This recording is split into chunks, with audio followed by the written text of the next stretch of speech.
Yeah. All right. Well, anyway, it's been a long time, and we're trying to get the training going here and the studio set back up, and bear with us. But one of the first things we start with is just kind of an administrative checklist, making sure you got materials. So rpgresearch.com is the main site. YouTube.com/RPG Research. We have more than 1,400 videos that can be referenced to previous training and other information. RPGSN.net is our chat, our matrix and Jitsi and video and file chat room. And classes.rpg.education is our online learning management system, LMS, where we'll be, eventually doing the quizzes and taking some of the courses there. I'm still getting that synced back up. So for now, we're still doing this. I hope to get us back to a more asynchronous learning model because that scales better. But for now, we'll do this synchronous approach where we're all live here.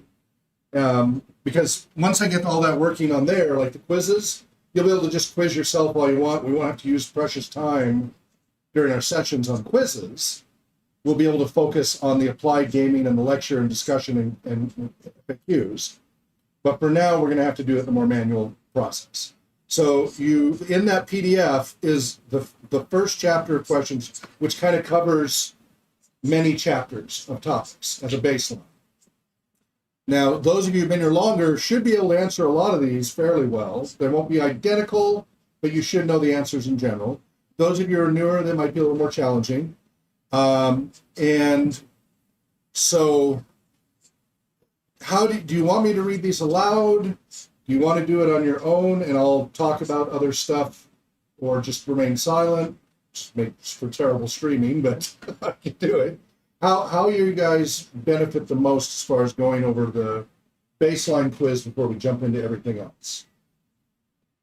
I suggest we read it out loud and we can answer. All right. And that's going to take up a good portion. We won't do the double quiz today. We'll only do it the first time through, and then you guys can quiz yourself on your own by going through it the second time after, right? Because remember, you're supposed to do it at least twice to get it more embedded in your head. Okay. And I need to make sure I've got the right, because I'm not sure how well I've synced up my instructor's manual to this new version. So one of the first things, though, is we'll start with question number 1. Research shows that play shapes the blank in positive ways that help it to function, according to Stewart 2009.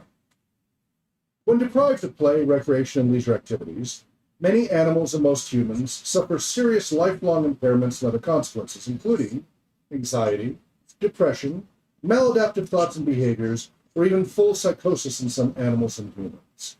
Answer for A, blank. Now, do you want to do the answers right after each question, or do you want to wait till we go back through them? After the question. Okay. Kip? I'm just asking, do you want me to do it right after the question?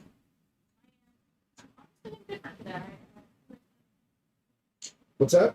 Indifferent. Indifferent. Dan? Okay. Elizabeth? Yeah, I'm not writing out all those questions. I'm not going to remember Do you not? until later. Okay. Immediately after. All right. So who wants to take a stab at question number 1? Okay, go ahead. Brain, that's correct. Play shapes the brain in ways that help it function. So that's from the book Play by Stuart Brown, MD, 2009. We'll talk about that in upcoming chapters. Number 2, according to the RPG professional role-playing game model by W.A. Hawks Robinson, IF books like Choose Your Own Adventure by Choose Co. LLC are not actually considered a role-playing game format, but are more of a close cousin to RPGs. This branching narrative approach does provide a useful introduction to some basic relevant RPG concepts. What is the full name of this format based on the initialism IF? John, go ahead. Interactive fiction, that's correct. Number 3. So do we want to do the clockwise rotation? Okay, so Elizabeth, you'll be next. Number 3. Yeah. For this program, A, what is the full website URL where you can find the latest up-to-date role-playing game professional training schedule?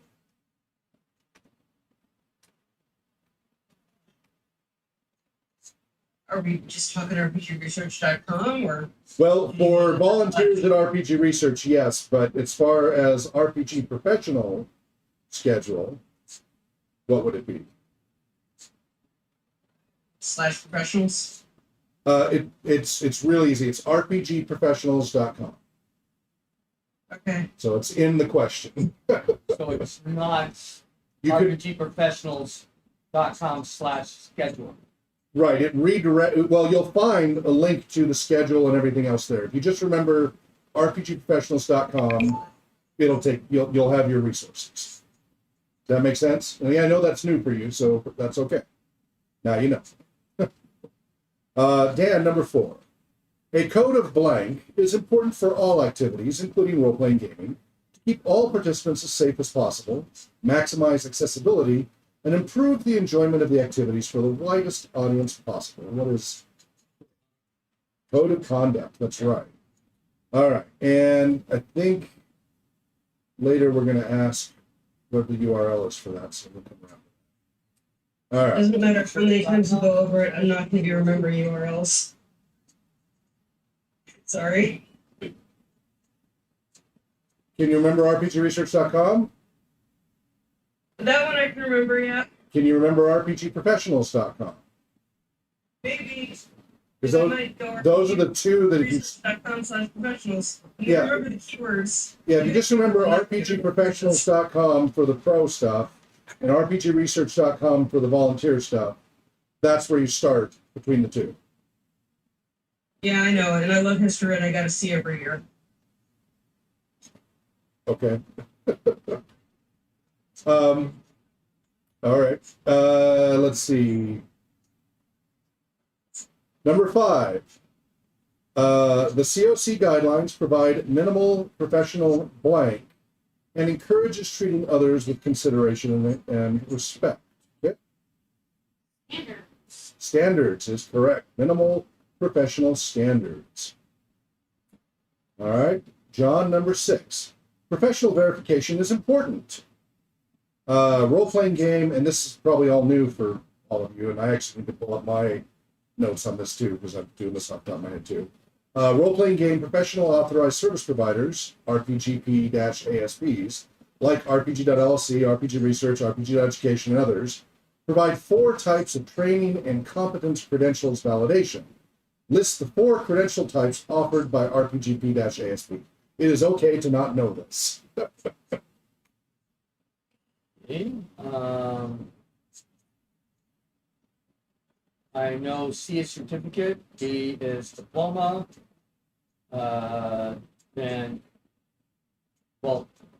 we have continuing education. Yeah, you got it, AKA CEs, CEUs. Yep. and Because you see there's a space there, there's 2 words. Continuing education units. units. Okay, I keep forgetting about the word unit. Yeah. But the first one, RPGB, validation doesn't seem like the right word. Actually, it is. It's Okay. one of the words. RPG validation and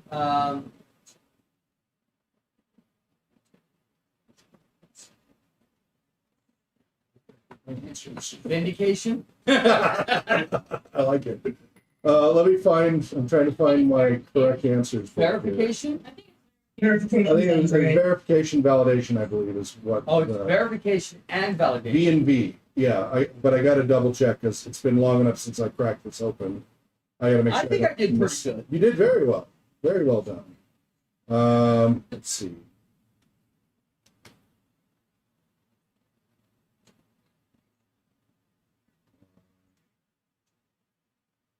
One of these documents has got to be the right one.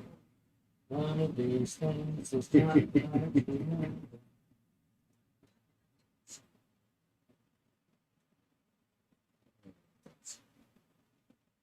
Where did I put all my answers?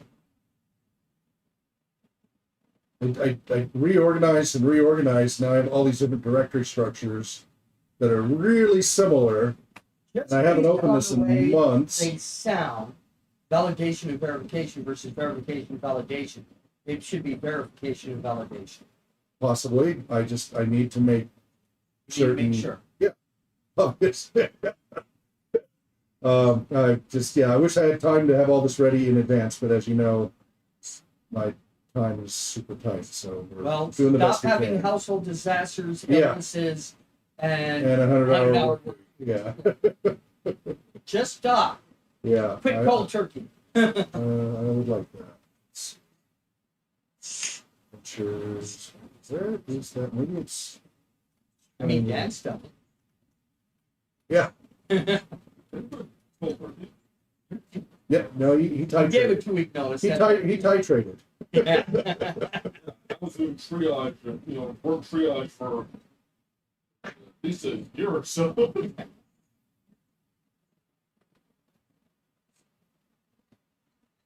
Bear with me. I'm tracking this Grizzly thing. bear, polar bear, cinnamon bear,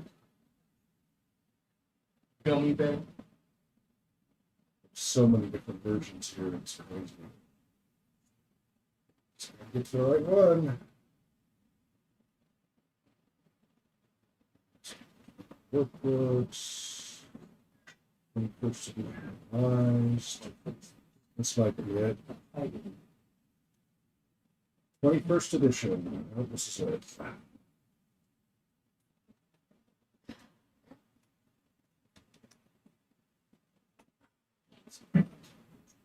Where are we? I'm trying to find the correct answer book because I did so many iterations. I'm trying to sync up this particular quiz with the correct instructor's Each manual. one of the two. Verification and validation, I just getting It it. matters. It matters. I'm exploring this last Thursday. That's 2018. Surprisingly well. As I said, I warned you that this would be a little rocky at first getting back into the groove, but at least we'll get some momentum going by doing it. If we keep trying to wait till it's perfect, we'll just never get there. right? So just bear with me, as painful as this is. Why can't we start perfect? You know, That'd We be were boring. California. You'd be able to start. you get on that and let us know. I have other things. I'm an ideas guy. Well, I have that answers your question.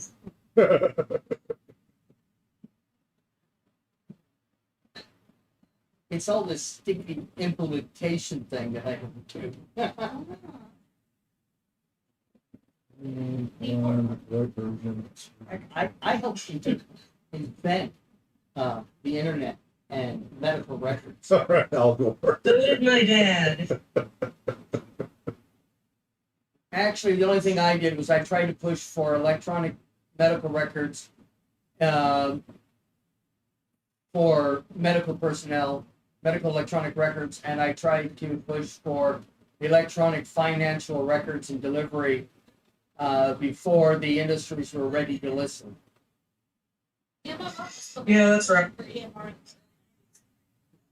It's like, Oh yeah, I was still pushing in the early 2000s, and people were still like, no. Of course, the main doctor I had to deal with was still writing his paper orders with a felt tip pen. well, the shit on Well, difference is great. Mm-hmm. Okay, well, just Dang. I wonder what it's like to have a memory. I think I had it, but I forgot. Doctor asked me if I had any memory problems, and I said, not that I recall. Asked me if I heard voices, and I go, yeah. He goes, when? Shit, there it is again.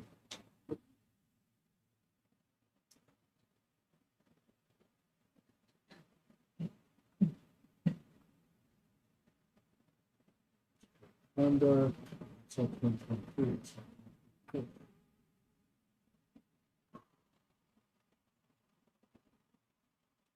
I don't suffer from insanity. Some days are pretty good.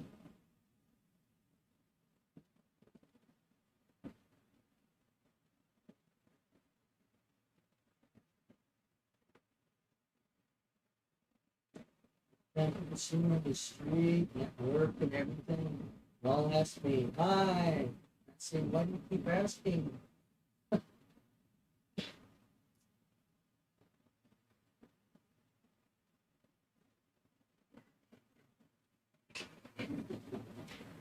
Next month in the street now. Okay, I'm gonna highlight that. I'm gonna highlight that to come back to when I get a chance to find it. But I believe it's verification validation. Later, we have a breakdown explanation of what that means. I just got to find the correct notes. All right. But V and V is the main thing to remember for now. And it's based on industrial standards in other industries of like really high standards. We are, this training is meant to be the gold, platinum, whatever diamond standard of training, even though our environment is It's the chaotic. unattainium of No, not that. Absolutely attainable, but it is the highest standard. We don't want to be a race to the bottom. A lot of certifications are meaningless. People crank them out to make money, and they're meaningless. Have you seen the movie Avatar? Yes, Unattainium was the manual that they were going. yes, yeah. No, I get it, and I get the reference. But anyway, we just want to make sure that we're going for the highest standard on this, for it, and it is on par with like in tech and security, the CISSP or IEEE. Very highly respected credentials. We want that level of professionalism. When you come out and you say you have this credential, people go, wow, that's really hard, and respect it as having value because it's not artificially hard. It's that it requires a level of commitment and experience, real world applicable, not just theoretical, that you've got a big advantage over anybody who hasn't been through that. And so that's why it's modeled in this third edition revision. It's modeled on these very high professional standards as opposed to lower professional standards. There are other certifications out there now, and we've looked at them, and we've had people come here and say, like, in a single session, they learned more than in the entire certification of these other programs. The difference is significant. And they felt they got their time and money's worth, right? It wasn't that it was just more, it was of value to them. All right, so V and V, I got to come back and make sure I get exactly the right phrasing. When I find that, when we take a break, I'll keep looking for it. All right, number 7. And. What's that? And. Yes. Let me read it. Question comes first. Number 7. It is critically important to have and comply with COC standards in many settings. This includes both online and offline programs. Documented policies and procedures are critically important to reduce the risk of becoming demonetized or outright, Elizabeth, by online platforms, offline facilities, events, organizations, communities, municipalities, or even entire countries. And we can all point. What's that? It's too late at night to take my ADD meds. I understand. And we can all look at different examples where this has happened, to conventions, to individuals, to streaming shit. I mean, there's so many examples now. And a COC is just really important. And yet, very few aspiring gaming professionals and professionals have a code of conduct and standards. It's shocking how few do. How can you have a profession without a code of conduct and standards? So that's, and again, you can have different ones, that's fine, as long as you have something. I had an answer to that, but Yeah. I'm not going to say it. Okay, It's political. okay. Number 8, thank you for your restraint, John. Trying. Dan, I'm really trying. implementation of and compliance with the detailed COC is very important for meeting blank policy requirements and lowering premium costs, in addition to reducing overall exposure to legal liabilities. What is blank? Insurance. Insurance policy requirements for meeting those policies, as we have painfully gone through with this facility and such, right? A lot of the things like our training helped lower our premiums because they had a checklist of do you have a code of conduct? Do you have recurring training? Do you have ongoing training? Do you do evaluations? Like all the things we do, check, check, check, check.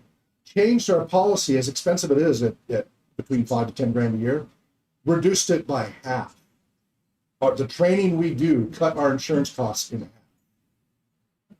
Just too bad you still think we're doing rugby with knives. Yes. Yes, they do not understand role-playing gaming, so they overcharge, yes. Okay. Number 9. KIP. Treat all game masters, players, facilitators, organizers, staff, and participants with respect, R-E-S-P-E-C-T, without singing the lyrics and getting in trouble. Hey. It's okay, you're out of tune enough and we won't be No, yeah. hot. Number 10, John. Everyone participating in the game session has a right to have fun. This includes both the blank Players. and the game master. Players, correct. Number 11, Elizabeth. What is the name of the current... Pass. Did she say pass? Yes. I did. Publisher, book series title, initialism, and full title of the IF book that is used during the first training session is required to be completed at your post-session test. That is, yes, that is a pass because I can tell you that the publisher company name is RPG Publishers. I can tell you that. The book series title, I need to pull that up in my notes. I've forgotten what I changed the name so many times. And this is something that Kip and Elizabeth, this is what we were talking about, you helping with finalizing. It is. What? Yeah, I mean, No longer using what? I got the. We're still using Choose Your Own Yeah, Adventure and Fantasy Fighting Fantasy and Spec Me, and all those things are still part of it. Okay. And we're developing our own based on BFRPG, which you and Elizabeth. It's no longer. Right, for this question. Oh, no. You know what? No, you're right. I jumped ahead. No, you're right. I'm so sorry. No. You are absolutely right. I jumped ahead. There is a question somewhere, and maybe it's not this chapter, about this. My wrong. You're absolutely This correct. has become a really easy one then. It's you. Yeah, you should know this very well. Elizabeth, you should know this. It is the one we've been doing for years. The interactive fiction is books. Or is it one of the other ones? It's Firetop Mountain is an SAB. that we do, and I don't remember the order. Yeah, Firetop Mountain is an SAB. This is an IF. This is the one that you don't call it because it's a trademarked term, so we say SABM instead. Netflix got sued. And it's We it's just call not it choose IF. your own. It is. It's not the Ride North, and it's not choose your own. It is Choose Your Own. Is it the like Defense Against the Darkness and Defense No, Against it is. It is Choose Your Own. Yes, you're on the right track. Okay. So what's the company This name? is exactly the kind of question I'm never gonna get. What's the publishing company name? Because we said it just a few questions back. Who makes those books? Are we talking about Choose Your Own Adventure? Or something? Yeah, who makes Choose Your Own Adventure? okay. Yes. So the book series title is Choose Your Own Adventure. Okay. What's the publisher company name? John said Choose Co. Correct. ChooseCo is correct. What's the Okay. series initialism? BYOA. Correct. That does not mean cover your derriere. Asset. The last word is asset. And what is the first? Not using it is CYA. Yes, correct. And the book title, what's the first adventure, your book adventure that we run? Is it Yeti? Yes. Good. So what's it called? I have no idea. Dan? The Abominable Snowman? The Abominable Snowman. That's the first one. Oh, okay. That's it. I'm sorry, I jumped ahead because there is going to be about the BFRPG solo and RPG publishers, and I'm a little, my head's spinning right now, so. All right, anyway, we got through it. Remember, what? Did you eat? I did, but my blood sugar is coming up from it, so I'm spinning pretty heavily. I am not actually doing very well lately, so forgive me. I'm doing the best I can, but 100 hours a week is taken. This is super rough. Can I do 12 or does Dan want that one? 12, yeah, you bet. Yeah, you bet. Number 12. Go ahead, Elizabeth. Do you want to read it or do you want me to read it like we're doing and then you answer? I don't care. Okay. All right. Number 12. With the exception of special venues like gaming taverns, what is the recommended policy professional game providers in public settings should generally implement regarding alcohol, smoking, including vaping, and drugs at, during, or around game sessions? Summarized with one monosyllable contraction word. All together now. So, Don't. That is correct. Not more? This is not Fear and Loathing in Las Vegas. Only for the characters, Kip. Only for the characters. Yeah, your characters can, yeah, but not the players of the GM. Where too much is almost enough. Or the Mercon 3 article from Guild Companion. Yeah. All right, number 13, Dan. All the pipe weed you can imagine. What? All the pipe weed you can imagine. That's fine. Yes, yes. It's out of your brain. Yeah. All right, Actual pipe. the RPGP blank are major milestones and proof of extensive training, knowledge, and applicable experience that has lifelong benefits. They are an accumulation of met requirements, including multiple RPGP certifications, multiple RPGP V&V records, extensive verified hands-on experience in supervised or peer-reviewed hours, and other requirements. These credentials do not expire. However, to continue to be listed as an authorized active practitioner on RPGpros.com website, the associated underlying RPGP certification, the highest one achieved, does require paying for and passing annual criminal background checks and 5-year renewal requirements. What is the blank, Dan? it's either degree or diploma. Diploma. Diploma. We're not quite allowed to say We're not degree. accredited. I do have conversations with credentialing bodies that if we finish this, we can become credentialed. This can be a credentialed diploma. The certificates can be credentialed, and the diploma can be credentialed if I could ever finish this. There, JCOW and others, we meet all the requirements, foundational knowledge, all those things. We can totally be, at the very least, recreational therapy and JCOW certified, and there are multiple educational certification bodies that we would meet all the requirements. But we have to finish it. But everything we're doing checks off 100% the list of requirements to be credentialed. Just have to finish it. I can only get attached to a college for the money part. Yeah. Yeah, if I could be allowed to just work on this and still pay my bills, then yeah, this can totally, I've talked to several credentialing bodies, given them outlines of what our requirements are, all the, like the whole checklist there, the hours and everything else. They're like, oh, you meet and exceed all of our credentialing requirements. It still require an audit and everything, but yeah, it's very, I'm making sure we check those things off in your training. All right. Number 14. What is the recommended policy regarding odious habits? This is for Kip. Eating at not this question. I'm just saying it's next turn. Eating at the table during game sessions, covering or switching off the microphone for live streams, and other issues which may impact the enjoyment of others. The key word is to be blank of others. Considerate is what we're looking for. Courteous is probably okay. We're looking for considerate. Or this is called out. One word. We're calling out Kip. During the body snatchers. All right, John, number 15. Okay, before you Yes. rpg.llc/training-validation verifies it is verification and validation. Thank you for finding the resource, which goes to show, fortunately, all the resources are publicly available if you're willing to search for them. And generally between the two sites, the professional site and the nonprofit site, generally you'll find all the answers to these questions. Generally. Thank you, John. So verification validation is the correct order?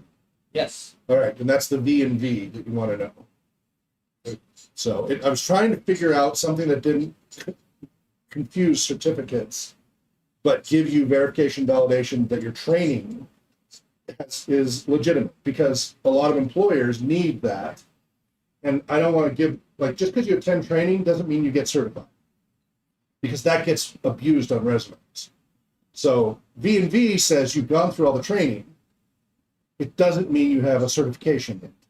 When it says certificate or certification, we want that to actually be a certification. That's why we came up with V&V instead of certification. It's the levels of credentialing. So you go V&V, certification, diploma, and then CEUs to maintain some of those. And yeah, so we'll go over all those over because there's a lot that's changed since we first went through this in trying to make this fully professional and meet the credentialing requirements of certification bodies. So there is new content. All right. Number 15, John.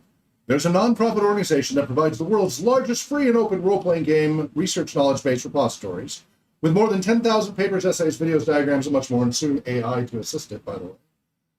What is the name and website URL of the 100% volunteer-run 501c3 nonprofit research and human services charity whose goal is to further global research on the effects and uses of role-playing games and community programs that use RPGs, optimize their use toward improving functioning and quality of life for people around the world? By the way, those two paragraphs you should learn as part of your elevator pitch. Just memorizing that verbatim and then being able to explain each part of that really will help you with your presentations, elevator pitch, what's RPG research. This has been iterated and iterated and iterated to be as concise as possible for as big as we are, because we got a lot of content. This covers the basis pretty well. So it's worth memorizing those two paragraphs for your elevator pitches and presentations. Is this new information? Am I supposed to actually know this right now? What? Is this new information? Am I supposed to actually know what this answer is? This is third edition. This is the revised third edition. The answer is RPG Research. Yes, the answer is RPG Research. www.rpgresearch.com. Correct. But I'm just letting you know. I'm just letting you know, as far as having an elevator pitch, those two paragraphs right there, like it's meant to be written like, hey, did you know there's an organization that provides the world's largest free and open role-playing game research knowledge-based repositories? It has more than 10,000 papers, essays, videos, diagrams, and much more. Then you can, leave out the website and say, it's a 100% volunteer run, 501c3 nonprofit research and human services charity whose goal is to further global research on the effects and uses of role-playing games and community programs that use RPGs, optimizing their use toward improving the functioning and quality of life for people around the world. We need to print this out and put it on our Yeah. damn screen there. Yep. Well, this is those spiels that you need to know when you're out there when we're talking. doing the talk show, Yes. we always say, I'm Dan Ivy. I keep expecting to say rather for some reason. He plays that. He does have that nice bird. Yeah, you do think of the voice in the. That's that I'm John Walker, Vice President of RPG Research. We're a 501c3 nonprofit organization that researches the effects of all role-playing games in all formats for their effects and uses in education, therapeutic. Yep. That's another one. Yep. That's a good one. That's the one. It's okay to have a few to mix in because you need to know your audience, and sometimes you'll have different ones to pull out as you need to. But I just want to highlight that if you want to highlight that as a good one to memorize for your pitch, because that's going to be part of your training, passing your test. Is you're going to have peer-reviewed elevator pitches and presentations as part of your training, so that you can coherently and professionally speak about what you're doing when you go for that job interview and go, why are you doing, what's this RPG research thing? What's this RPG thing? You need to sound like a professional who's polished and knowledgeable about what you're doing. Exactly, yeah. You don't want to sound like that. Yeah, exactly.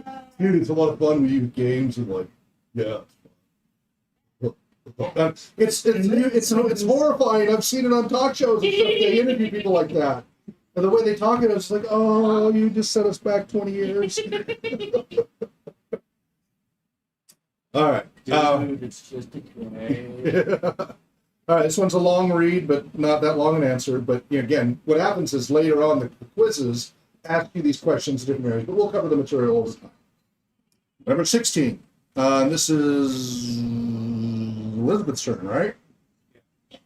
Yeah. It is traditional in casual, non-professional settings for gamers to have a variety of beverages and snacks at the game table. For professional venues, to reduce the risk of harming often expensive and irreplaceable books, character sheets, and other materials, the recommended policy is to not allow beverages, food, and snacks at the game table. An optional policy for allowing consumption of food and or beverages at the game table is to require that every container has a blank. Spill-proof lid. Yes, spill-proof lid. You got it. RCG City cups. Yes. Well, we've got a couple of cups that are. We have but they don't have. Yeah, we just need a lid. Yeah, You need lids for these. For sure. You can totally get a sippy lid for that. Although I didn't like these because they made everything metallic tasty. I got them for a good. I know. They're great for holding pens and pencils and dice. They make a great Yeah, dice. I don't know. I got a group of 12-year-olds, and I'm like, for my sanity, I'm handwriting their character sheets, at least the versions that, I've left. And if they spill it, I'm going to send them outside with the bugs. But I don't think they're going to be into the sippy cups. They're lost. For any sedentary sessions running longer than 45 minutes, it is, also recommended to follow the policy of regular short breaks every hour. These should typically be around 5 to 10 minutes, requiring participants to physically move around and address a number of important health considerations. These breaks also provide opportunities for food, beverages, medication, or using the restroom. While this may disrupt some flow state experiences, the cerebral blood flow, CBF improvements, can help improve overall gameplay engagement and enjoyment, as well as provide important broader health and safety benefits. Manufacturing Power that I was doing work for, he's in the hospital now for a leg blood clot because he's been sitting too much. And he's 10 years younger than I am. I know multiple programmers in their 20s and video games who have had leg blood clots, deep vein thrombosis, stuff like that, who luckily they survived, but like one side of their body's paralyzed or, they have permanent damage because they didn't get up regularly. They just sit there and play until harm happened and they're in their 20s. So really important in all of our programs, we keep remembering to do that. Those of us who are older and not doing so well, we really got to do it because we're now in a high risk category because we're being sedentary. We're not doing as much LARP as we used to do, etc. We're at very high risk of that type of thing happening, just like that. What we need is those chairlift things that just dump everybody out of the. Yeah. Well, the very death. Well, seriously, What's that? more seriously, I highly recommend the under-desk cycles. Yeah, those are okay as long as you're not pinching off any vessels with your chair. That's the problem that happens though. So you still need to get up and get that flow going because stuff gets pinched off while you're seated. So it's like the Veridesk, like the desks that can move up and down so you can stand and sit. So That's great. Those are great. They're just a little heavy to lug around, but certainly Yeah. at your home office and stuff, you want to use them. All right. I sit on a big old bouncy ball. Yeah, but you still need to get up because you can pinch off behind your knees. So, all right. Number 17. This would be Dan. Useful as a template for your own programs. What is the full website URL where you can find the latest version of the nonprofit RPG Research's role-playing gaming code of conduct? Research on www.rpgresearch.com/COC. That's it, /COC. You got it. We actually just talked about this at our last, or was it a previous one? The last one. Yeah. About the safety. Talk show. Good. Feel free to use these on the talk show to trigger discussions We and do stuff. that. Yeah, I do. Okay. I state the obvious a lot. It's part of the process. Number 18. Implementation and compliance with a detailed COC is very important for meeting insurance policy requirements and lowering blanket costs. In addition to reducing overall exposure to legal liabilities. What was that, Kit? Premium. Premium costs, exactly. Now you notice it's the same question as a little bit further earlier, but it's a different blank. It's just preparing you for how it will be in the quizzes, where anywhere in that whole paragraph, the blank could be in a different place. You just have to remember it's the. The key thing is actually knowing the material. And you won't have the letter prompts, right? The first time through, I'm giving you the letter prompts to help you have context. The second time through, it's just a blank without the letter prompt. You're expected to know the whole paragraph and context over time. But you can always go back and, look at your notes. All right. Is this at least helpful? Yeah. What? Going back a couple of questions. Yeah. We've been here now for an hour and a half. How about a bathroom break kind of soon? So let's do question, get to 20, and then we'll take a break. Yep. So just got 2 more. But you finding the letter prompts helpful as far as nudging what the correct answer is? Yeah. Yes. Especially the first time through? Good. That's what I hoped. All right, number 19, Kip. Right? No, John. The International 501c3 Nonprofit Research and Human Services Charitable Organization, RPG Research, asks that all training volunteers give back to the overall community by participating in at least blank 4 to 5 hours supervised and or peer-reviewed sessions per month. 2. That is correct. Number 20, Elizabeth. RPGP-ASP is an initialism for the full title of a blank blank blank blank blank blank blank. An RPGP-ASP is a professional individual or organization that has received authorization from RPG Therapeutics LLC to provide official RPGP training, testing, certification, research, and other services. You can find the latest list of authorized active practitioner RPGP-ASP organizations and individuals online at rpgpros.com. Either rpgprofessionals.com or rpgpros.com is the same thing. So, what does RPGP-ASP stand for, Elizabeth? Role-playing game professional authorized service provider. You got it. Woohoo! All right, let's go ahead and take a break. We'll be back in about 5 or 10 minutes.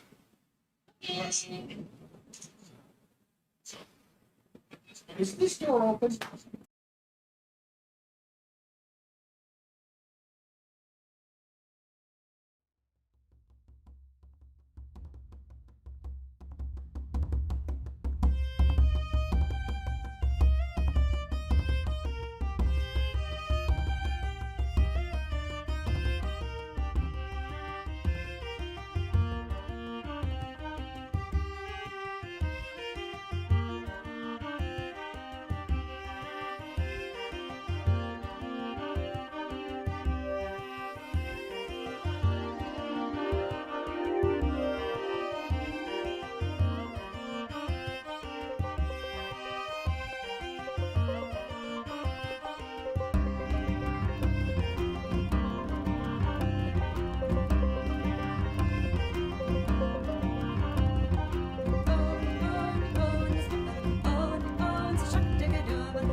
about All right, we're back. 3/4 troll. So we're talking about how what? I said I never trolled. Yeah. It was all 100% for real. We're all talking about how one of the assignments everybody has here is to learn the Labyrinth role-playing game, Mm-hmm. which is a highly improvisational game. Oh yeah.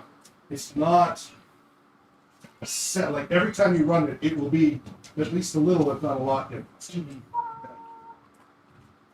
So Um, who could be here on, Okay, cool. the next Wednesday, and we can do that first. the play part is easy. The GMing part is hard because of the level of improvisation. I mean, I don't know how many people. That's one thing that we're going to have to figure out for the playtest. Who do we have available? What time? Wednesday, 6 p.m. 6 p.m. Are you I'm still coming off doing? a 10-hour day, but You're still doing camp. oh yeah, You'll be too hammered. oh yeah. You won't be able to good for the next day. Well, we'll hold it off then. We're gonna do Avatar. So is that starting again? You cut out for a second there. I said that's starting again. What's starting again? Wednesday nights. Yeah, they, not me, but John and Danny, those are getting unboxing and talk shows going again Yeah. in applied gaming, Oh, okay. But and they need players. Wait, are you unboxing or playtesting? What- Both. what's- Well, unboxing is happening on the talk show.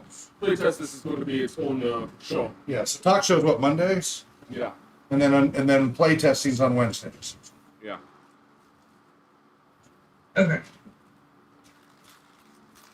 Yeah. where were we? Labyrinth. Yeah, you're talking about your labyrinth experience. Yeah. Very So between Kip and I, we share a single brain cell. Was it yummy?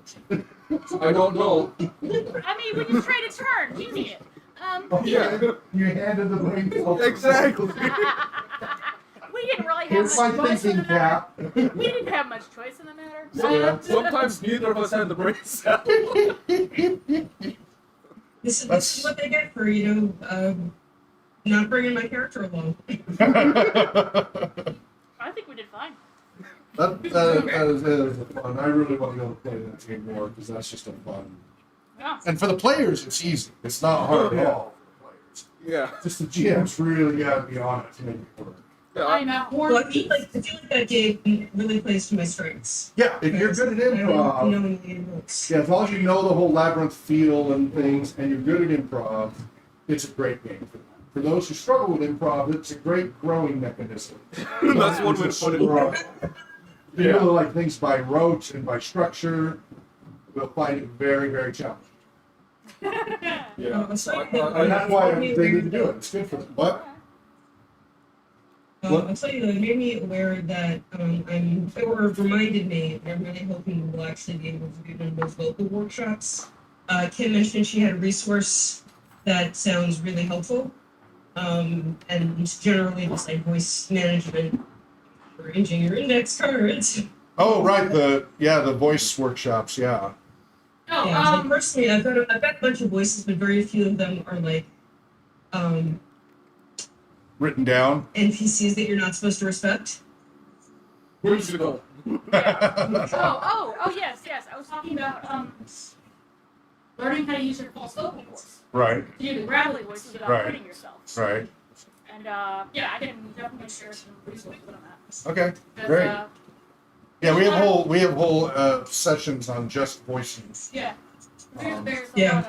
there's a lot of resources for people getting into singing, but Oh, not yeah. singing. Yeah, we start out for level 1 just with 8 variables, but Yeah. we try to work up, I think it's like 32 or 36 variables.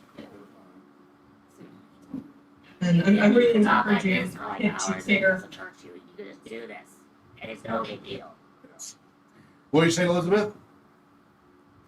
Well, I just have to process that for a second. But I was saying that I'm really encouraging people to post those resources on the Discord, maybe a new channel. You guys are able to create your own Yeah. channels easily. So, it's cool. Yeah, because like there's not a lot of content on there I'm familiar with the online school, and we should be like putting content. Because people live on Discord. Yeah. All right. We're not jerks. Live on Discord. Okay. All right. Let's resume 21. That starts with Dan. Yep. What is the website URL where all trainees must have a registered, verified, and actively enrolled account to fully benefit from the training sessions? This account is required in order for you to participate in the quizzes, online tests, track your progress, receive verification of training, certification, or diploma.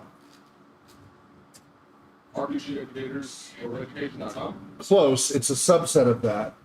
Okay. Classes.rpg. Education.com. Classes.rpg.education. Okay.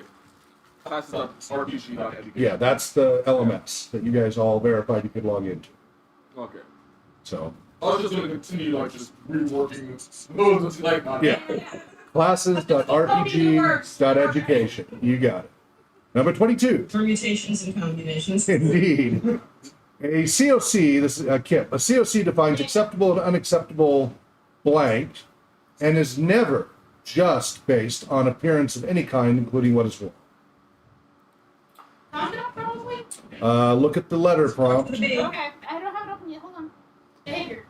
Correct. Behavior. It is defines acceptable and unacceptable behaviors and is never just based on appearance of any kind, including what is worn. By the way, I got a lot of grief from PAX about that.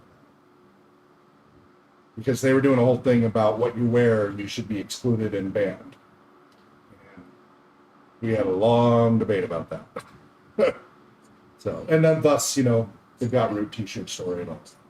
Yeah. 23. John.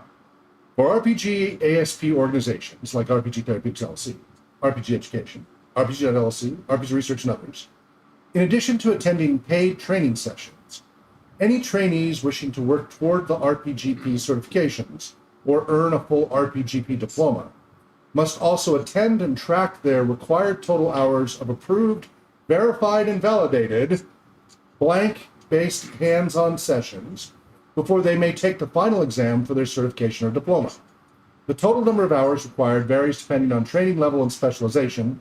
See the rpgpros.com website for details. John, what's the blank? Certification based. No.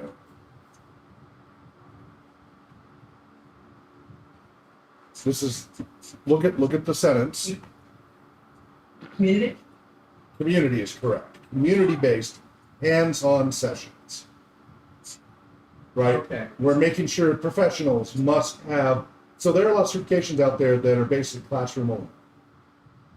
Role-playing gaming just taught as a classroom. How good an experience you can have from a GM who's certified who has no practical experience outside of the lab. Yeah, that doesn't seem very useful. Well, they'll be okay, but it's going to be way below somebody who's got a bunch of community experience. Right? It's, street smart versus book smarts versus both. We're trying to make sure both is a well-rounded, holistic experience. Yeah. Renaissance game masters. Yeah. Well, this is in line with direct therapy requirements, where when under Cogley, we had to have 2,000 hours of applied relevant experience as part of our part of our degree for the rec therapy. I don't think that's there anymore. Is it? What? Do these hours need to be supervised, or if we're just like running our games? Look at the sentence. It said must track their total hours of approved, verified, and validated community-based hands-on sessions. So there has to be a mechanism to verify and validate that they have. But they can be pretty flexible. That's why I did it that way. So, like, if you're going to Spark Central, and I know you're at Spark Central, I don't have to be there at Spark Central all the time. Somebody's supervising. Somebody's going to give me feedback if there was a problem. Yeah. You send me photos, etc. That's verified and valid. But if you say, yeah, I played with my friends over the weekend, did you record it? Did you stream it? Well, can you give me some proof of that? I don't need to know everything, but I need proof that it happened and for the whole time, etc. So it's a lower standard, right? It's just showing cumulative hours of experience. But there's got to be some way to verify and validate. Okay, let's talk about this more when we meet tomorrow because I am not able to obviously attend Sparks Potential and get the Right. automatic. But if you're allowed to record, yeah, but if you're allowed to record, even if it's only audio, just any method of proof that we can verify and validate it happened, and that we have the potential to audit it as needed, that's what we need. Now, if you're signed off by a supervisor, that's another method. So let's say we had a supervisor out there in Massachusetts who could pop in and check in on you at your program. Then I wouldn't need a recording, as long as they were there to observe, make a few notes and verify and validate that you were doing what was appropriate. Then they would just sign off that you did the hours. I wouldn't need the recordings. The recording's in lieu of a person of authorization that can't verify. Right. So there's multiple ways. We try to be very flexible. Just like the rec therapy hours, we're very flexible. As long as I had a supervisor who signed off on, Hawk did these sidewalking hypnotherapy hours on these days and dates, and was satisfactory or better in their involvement.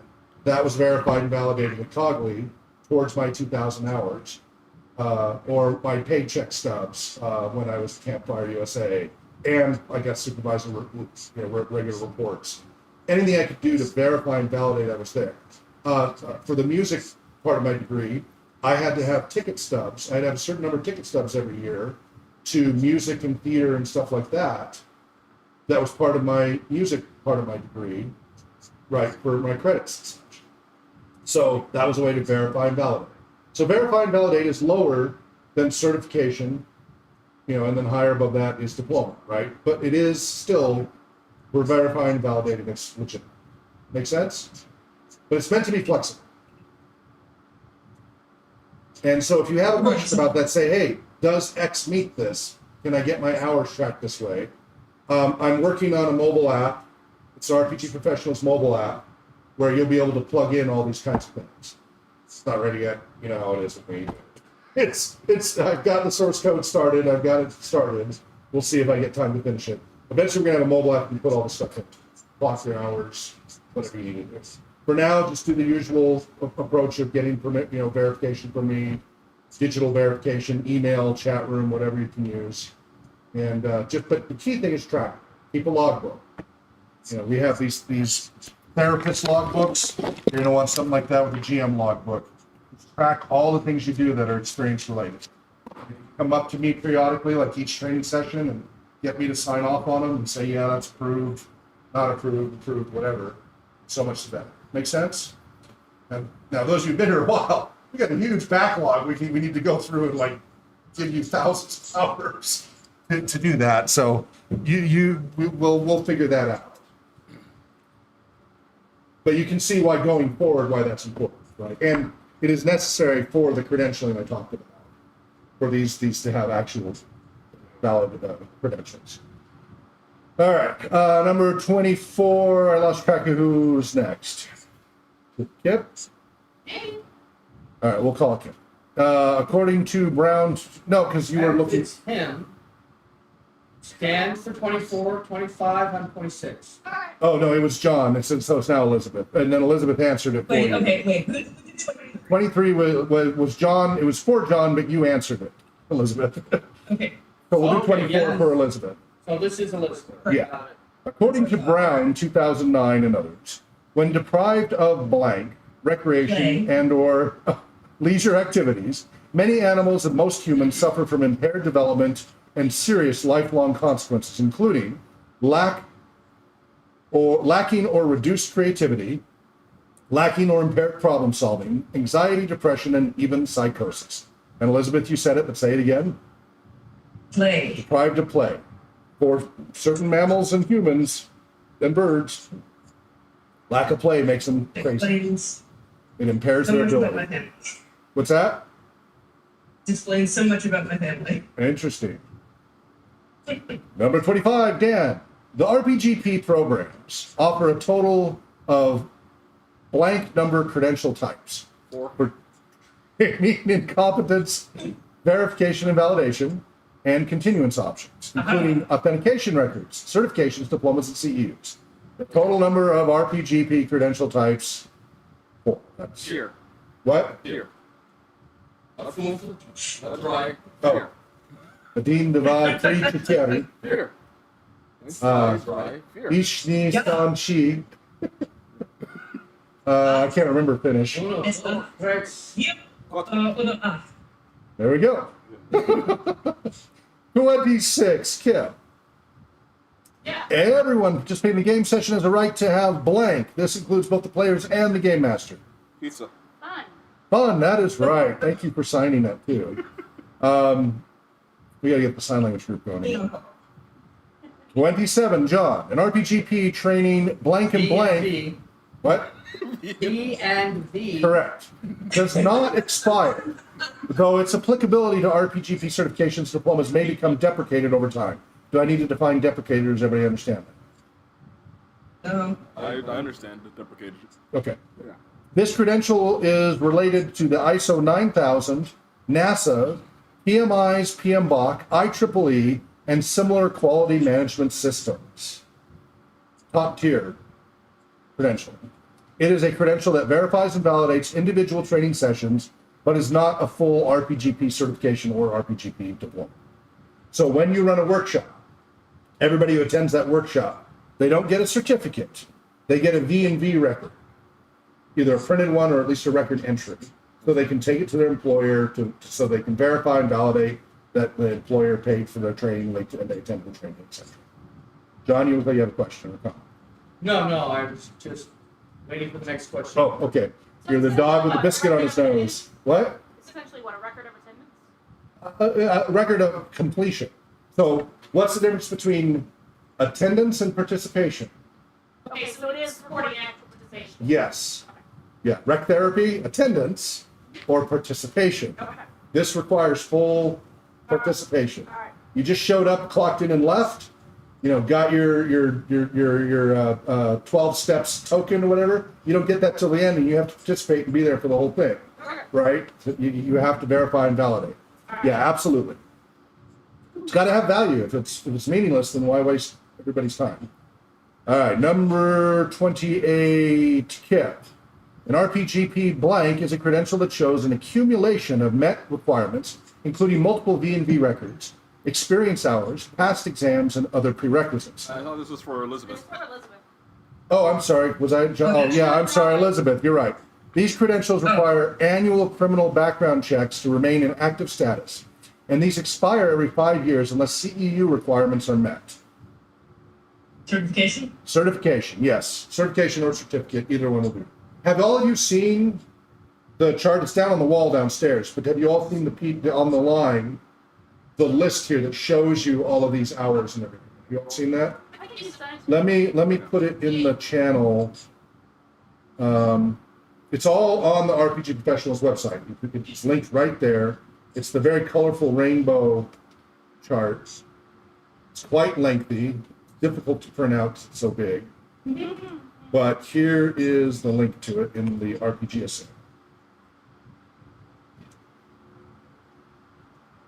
And on the stream, I can put it. No, I have to sign it. So take a moment to look through that chart a little bit, starting at the top, and let me know if you have any questions about that. There's a lot there. Many of you may have already seen this, but in case you haven't.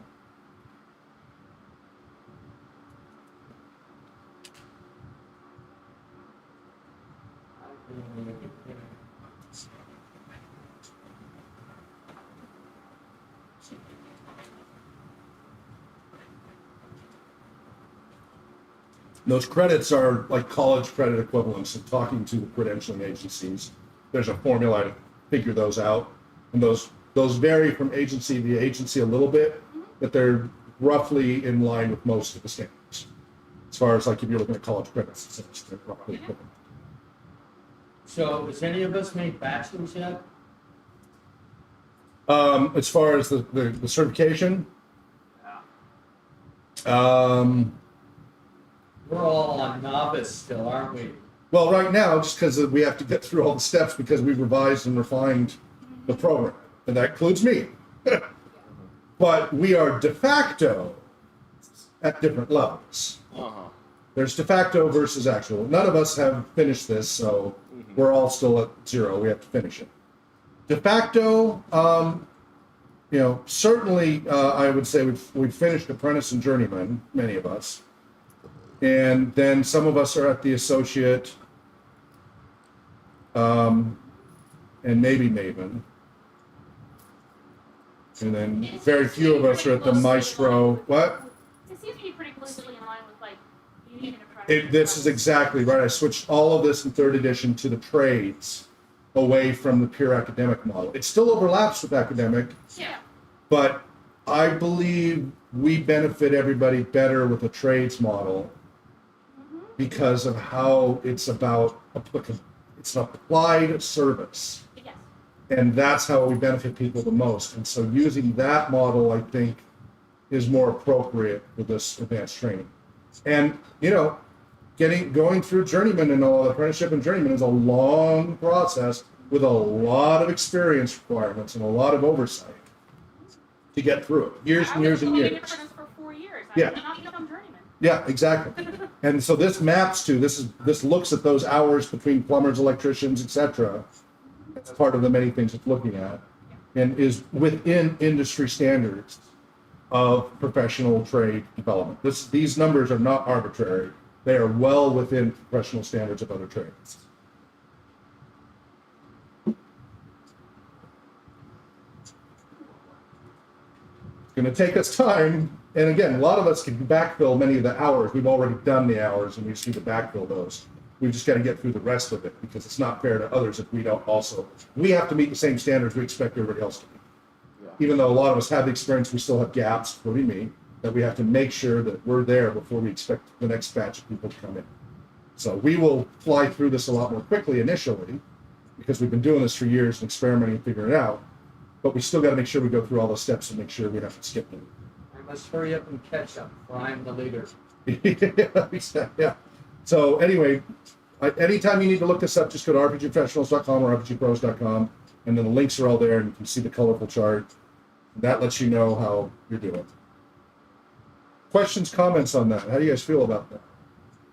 I'm hoping it's at least gives a ton of clarity that was lacking in the past. I like it. Makes sense.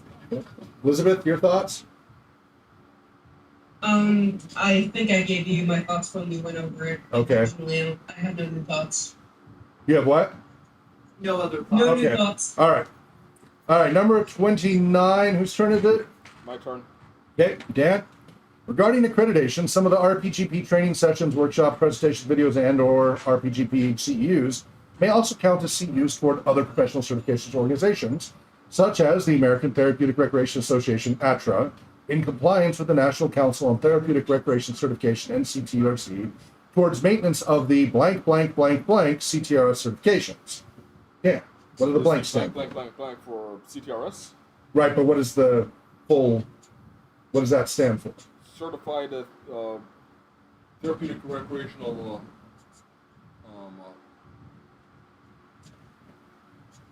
service. Yep. Specialist. Specialist. Yeah. Aren't you I know he's not going for the search. I'm not so going for it's Yeah. almost unfair to pick The on only him. person in the room not going for that. Yeah, but it's good for you to know it. I didn't know would be a real problem. Yeah. Yes, or If gone. anybody besides Yes. Yeah. And I got 3 out of 4. You did fine. All right. This is like asking me questions about publishers. Yes. All right, number 30, Kip. The International 100% volunteer-run 501c3 nonprofit research human services charitable organization, blank blank, asks that all training volunteers give back to the community by participating in at least 2 4 to 5 hour community sessions per month. I've never heard of a place that does that. For RPG research volunteers, in addition to attending their free weekly training sessions, total volunteer community hours must be completed before trainees may take the final exam for the role-playing game certification work. And I need to remove that and say, for these volunteers. RPG research. Yes. Now you realize, because this is meant for workshops that each of you will be delivering, because people are coming in brand new. Yes. So for them, it will be new information. Yes. Because you might be doing it through RPG Therapeutics, and they won't know about the nonprofit. Yeah.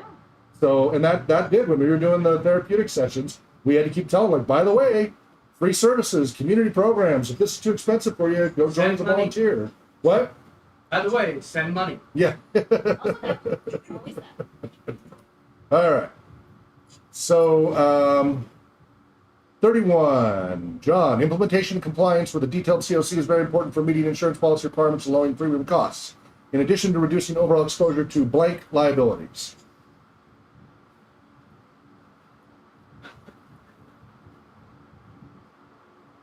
John. I am. We don't have any keyword letter here.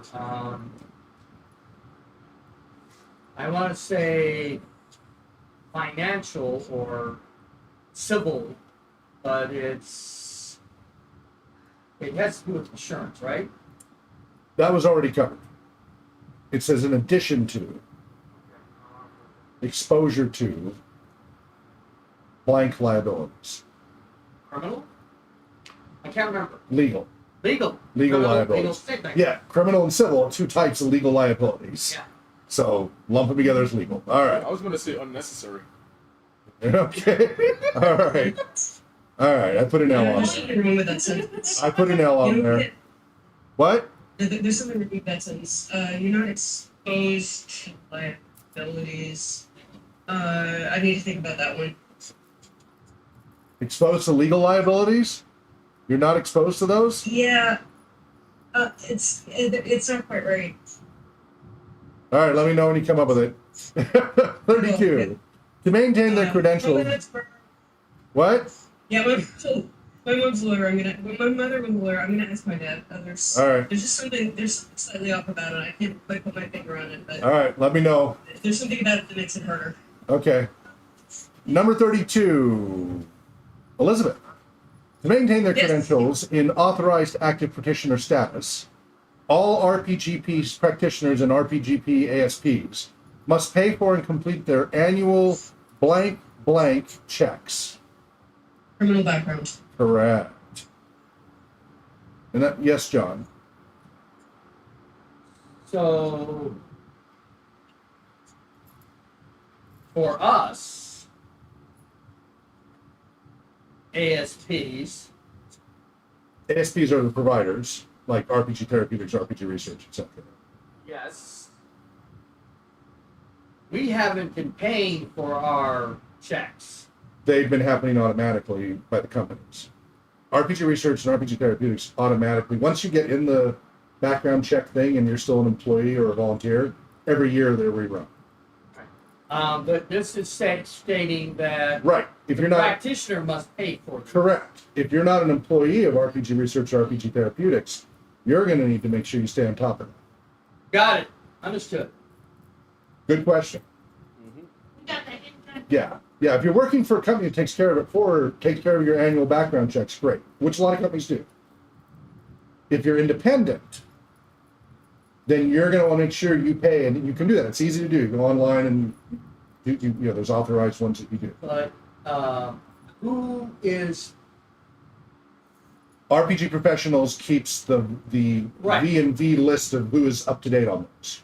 So when you do your who's background check, responsible? Why do you need to once a year come up to you and say, hey, if you'll get a reminder. You'll get an email reminder that says, "Hey, if you haven't sent in your latest criminal background check, you'll be delisted if you don't show us proof of an updated criminal background check."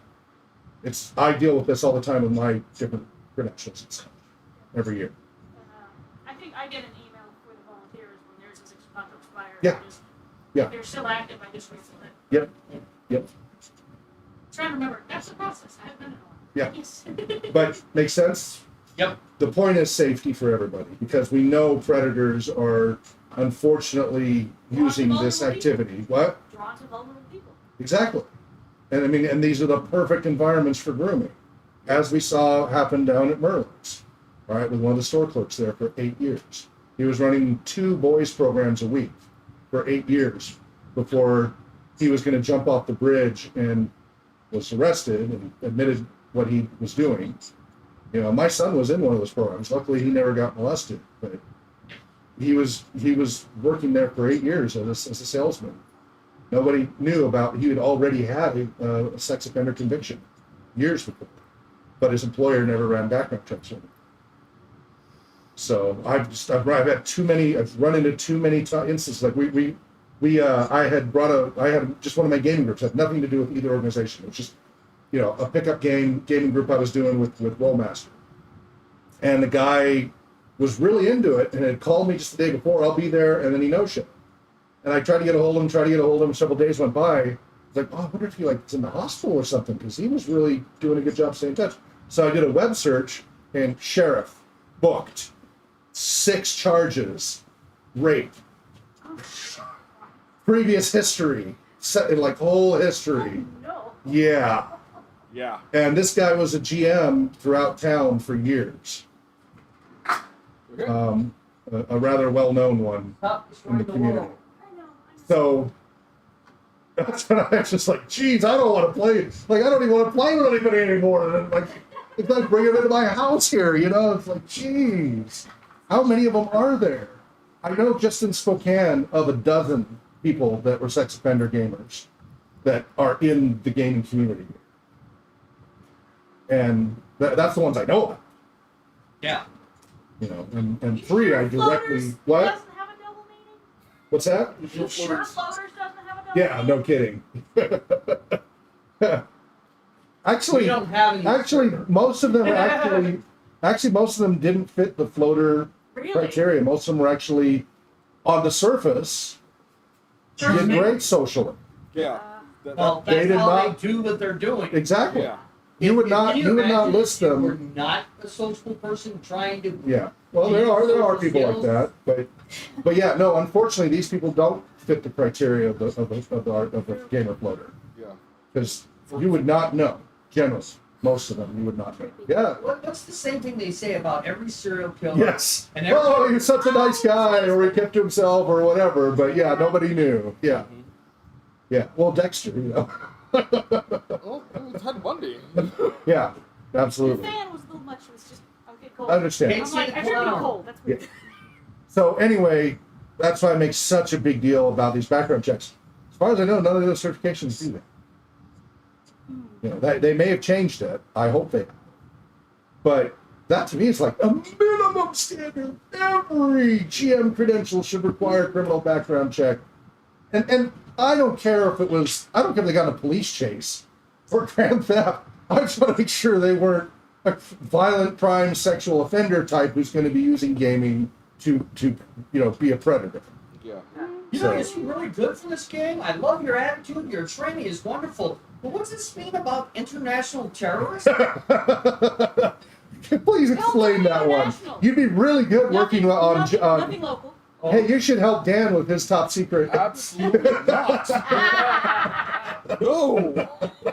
He can give you some Real world advice. experience. No, that's not how you do that. Let me show you how to do that. Well, You like bring down a package, it's like, this is the wiring. I get miffed, with the cyberpunk games that do the tech wrong. Yeah. They're like, no, that's not how the internet works. Stuff like that. Magic, computer magic. That's one thing if there is magic in the world. But if it's cyberpunk that's supposed to be science, not magic, and they do things, they're like, that's not how it works. Just remember that the hacking in that Seattle game, Cyberpunk? no, not Cyberpunk. Oh. It's Uh, your elves and orcs in. The one I have. It's not a Seattle game. written in and companies in Seattle. Yeah. Oh, is it? I didn't know that. Because I know he's an information security guy. Gosh darn it. I can't find anything. Something wrong. Shadowrun? No. Shadowrun. Oh, different one. Okay, that's not the one I was thinking of. Shadowrun. I was thinking of the cryptography one. Yeah, Cipher. No, it was not Cryptonomicon, but anyway. But anyway, Shadowrun is both science and magic. Yeah, that's different. Okay. 33. Lack of regular play for many animals and most humans causes an increase in blank thoughts and behaviors, increase in the likelihood that they will be less creative, adaptive, and resilient. Whose turn was it? Yours or mine, I think. I think it's mine. Okay, Dan? Maladaptive? Maladaptive thoughts and behaviors. Number 34. Fill in the blanks for the following RPGP credential types based on the specific information provided. Okay. Yep. An RPG, so A, an RPGP blank and blank never expires. Verification and validation. Yes, B and B. B, an RPG Certification. requires passing annual criminal background checks to maintain active status, and unless sufficient CEUs are earned, expire every 5 years. C, an RPGP Diploma. never expires, but the underlying dependencies expire every 5 years and require renewals to continue as a valid and current practitioner. Do you want me to explain that? Yeah, go ahead, John. I would like to try to explain it myself. Yeah. That way I know I understand. Great, please. The required renewals are CEUs and background checks. Yes. So it's like a license. Well, a diploma. So, For it to be useful. your training, when you go to school, that training certificate you get, that never expires. It may no longer be relevant. It may be that TRS 80 you learned to program in 1979. You still had that training. If you've got a certificate that says you had that training, it's valid. Doesn't mean it's relevant to anything anymore. But it doesn't expire. Yeah. Yeah, I have a massage certification. Your But my yeah, license exactly. requires Now maintenance. your certificate does, it will, you can keep it going, or it will expire every 5 years unless you do the things you can do to keep it going. And then the diploma doesn't expire, and you don't have to do anything to prevent it from expiring, but you won't be an active practitioner if you don't maintain whatever your highest certification is. So whatever your highest certification is under the diploma, as you saw in that chart, there was certification, diploma. Certification, diploma. So whatever your highest cert was, that's the one you need to maintain. Once you have your diploma, it's only the cert you need to maintain. The diploma you keep forever. You get your bachelor's, you got your bachelor's. You don't have to maintain a bachelor's. But your CTRS, you got to renew it. So same thing with this. It's just following the same model. Just want to make that abundantly clear. The training you go through school, that doesn't expire, but it may no longer apply towards the certificate or diploma that you're going towards after a certain point. When we go on to 4th edition, it may no longer be valid. But you can still use it as proof and maybe get partial credit or something. You see it all the time with school credits. Yeah, I went back. Yeah. Finished my associates 20 years later. Yeah. My office technology course was not useful. Exactly. So does that make sense then as far as those different tiers? Yeah. Elizabeth, any questions on that? Nope. Okay. Let's see, now it is John's turn. It's John's turn. Number 35. According to Brown and others' research, when deprived of blank, Like, thank you, This is identical. to recreation and or leisure activities, many animals, and most, you're right, this is identical. You get a different blank for this one. Is it a different blank? No. No, it's the same blank. Okay. No, it's we needed like, It needs a different blank, you're right. in fact, I believe, no, you had it last time. Yeah. Then- I have a question. All right, I'm going to put a cross out through that because it's duplicate. That's good. And I knew there were some duplicates floating around. It's just a matter of catching all of them. All right. Number 36 instead. You can verify if an RPGP practitioner or RPGP ASP has valid credentials and is currently listed as an authorized active practitioner through the Role-Playing Game Professionals website at www. RPGpros.com? Yes, either pros or professionals, either one will direct to the same site. It should. I'm not making a liar of myself. Good.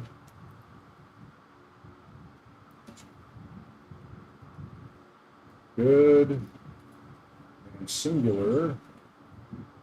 Good. So singular and plural.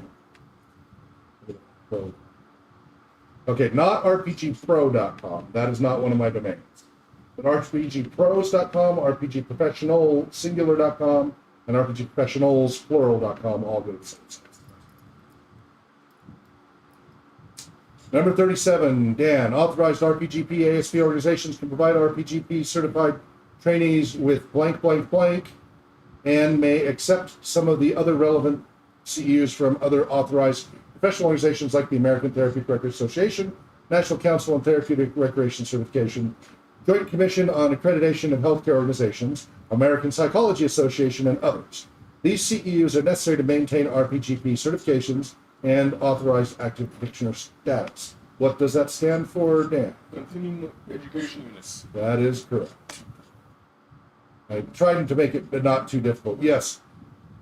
Is there any requirements, for example, I go through American Psychology Association, and is there any requirements that my CEU be relevant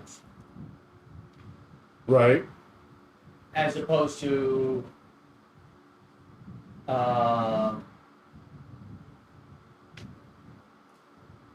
psychological conditioning of astronauts? It's the class they took for the American Psychology Association. Right.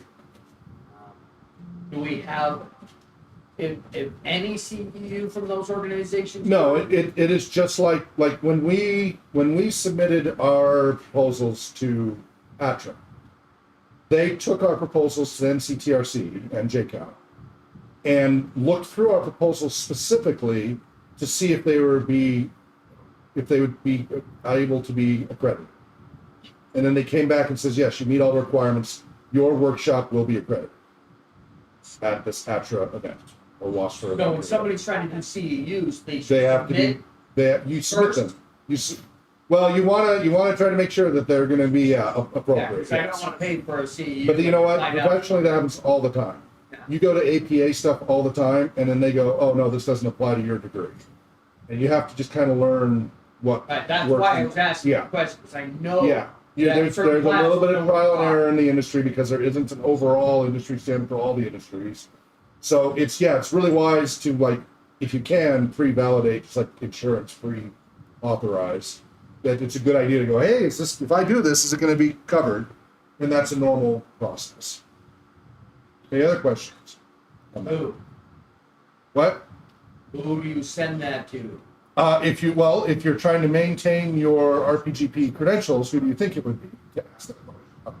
Well, it should be HR. I'm HR of the. No, that's going to be the professional organization. Right. Yeah. Which means we. So it's going to be the RPG Professionals support site. You go to rpgprofessionals.com and you put in a contact request and what's your query. I need to validate the CEU in And for advance. the next foreseeable future, that's you. Well, I've got 9 employees. So we will. And Elizabeth and Kip and I are talking about them having, a You few have an hours. HR employee?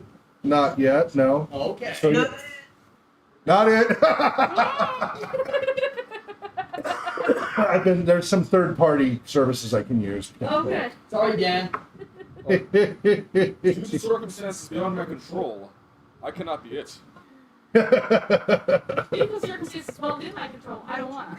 Yeah. Nobody wants to be HR except for wackos who love HR. Sorry. All of the HRMS certified people. What's that? So due to circumstances intrinsic to my personality, I cannot. All right. Or better yet, do you guys really want to trust me with human resources? Could be interesting. Number 30. Number 38. This is for Liz Kip. Okay. A COC defines acceptable and unacceptable behaviors and is never just based on the person's blank in any way, including what is worn. What? Appearance. Appearance. That's correct. Number 39, John. The best offline tool for tracking your training advancement, self-study, and researching applied gaming experience, peer review, community, and/or volunteer hours is the RPGP blank. Over time, you can turn this book into a useful long-term reference tool by completing the index as you progress. Yes, workbook. The 3rd edition version, obviously, eventually. You're not going to make us distinguish which edition, are you? Well, that will depend upon your accreditation, right? If you're second edition certified versus 3rd edition certified. I meant on the final test. What do you mean?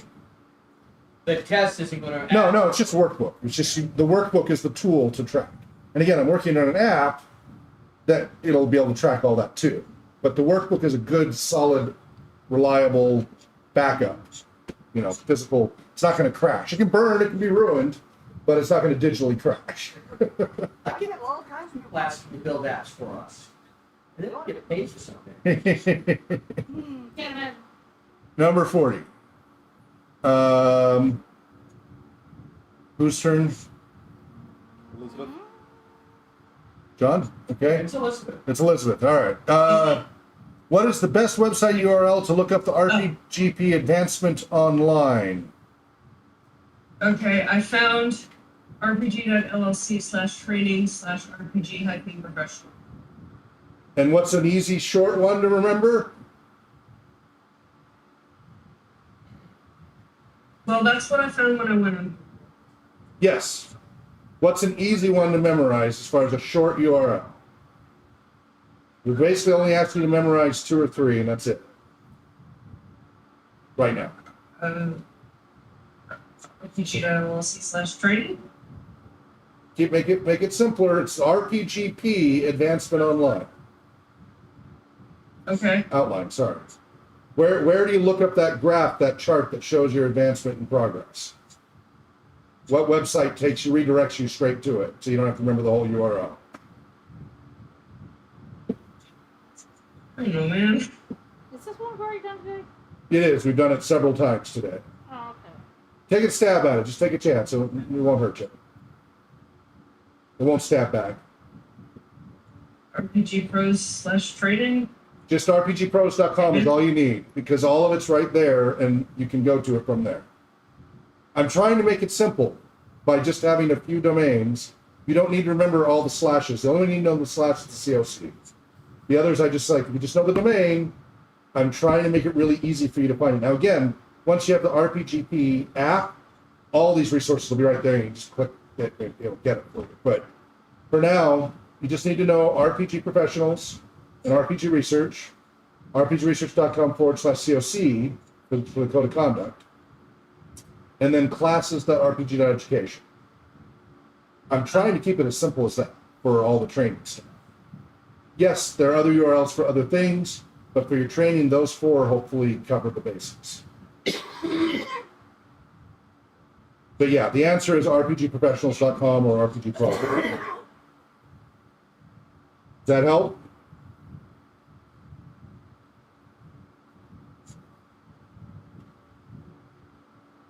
Elizabeth? Did we lose you? Yeah. Okay. Does that help as far as making that clear? Sure. Okay. 41, Dan. For an RPGP to remain listed as an authorized active practitioner status, keeping their credentials valid and active, all RPGP practitioners must meet the CEU and other requirements, pay for and pass their annual background checks, and pay their certification renewal fees every blank years. 5? 5 years is correct. Again, it's the same questions. I'm just giving you different blanks to try to embed them more deeply for different linkages. 42, Kip. Life, the universe, and everything. A. I don't know why I have an A on there. What website is the best place to take the self-study courses, online quizzes, and the online final exam for the role-playing game professional courses? Classes at RPG.education. You got it. Classes.rpg.education. You got it. And I'm going to get rid of the beginning A. I'll keep it for the answer. All right, number 43, John. The COC guidelines provide minimum professional standards and encourages treating others with consideration and... RESCPT. What's the best one also repeated? No, that it was every person has a right to receive. It was phrased Treated differently. with respect. Yeah, Yes. that, The yeah, answer's shown up twice, but they weren't. It's a different question. exactly, exactly. Same with the next one. What? Same with the next one.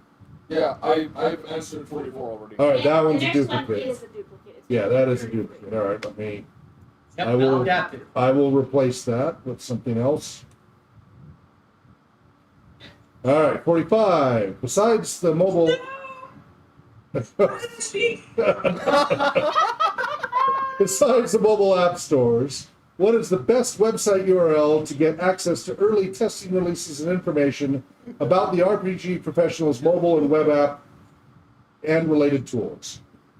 It's the Does same anybody URL. remember websites want to swap in the order with me? It's the same URL. Where do you go for all the RPG Professional stuff? Was it classes and stuff? No, that's for the classes. That's for the classes.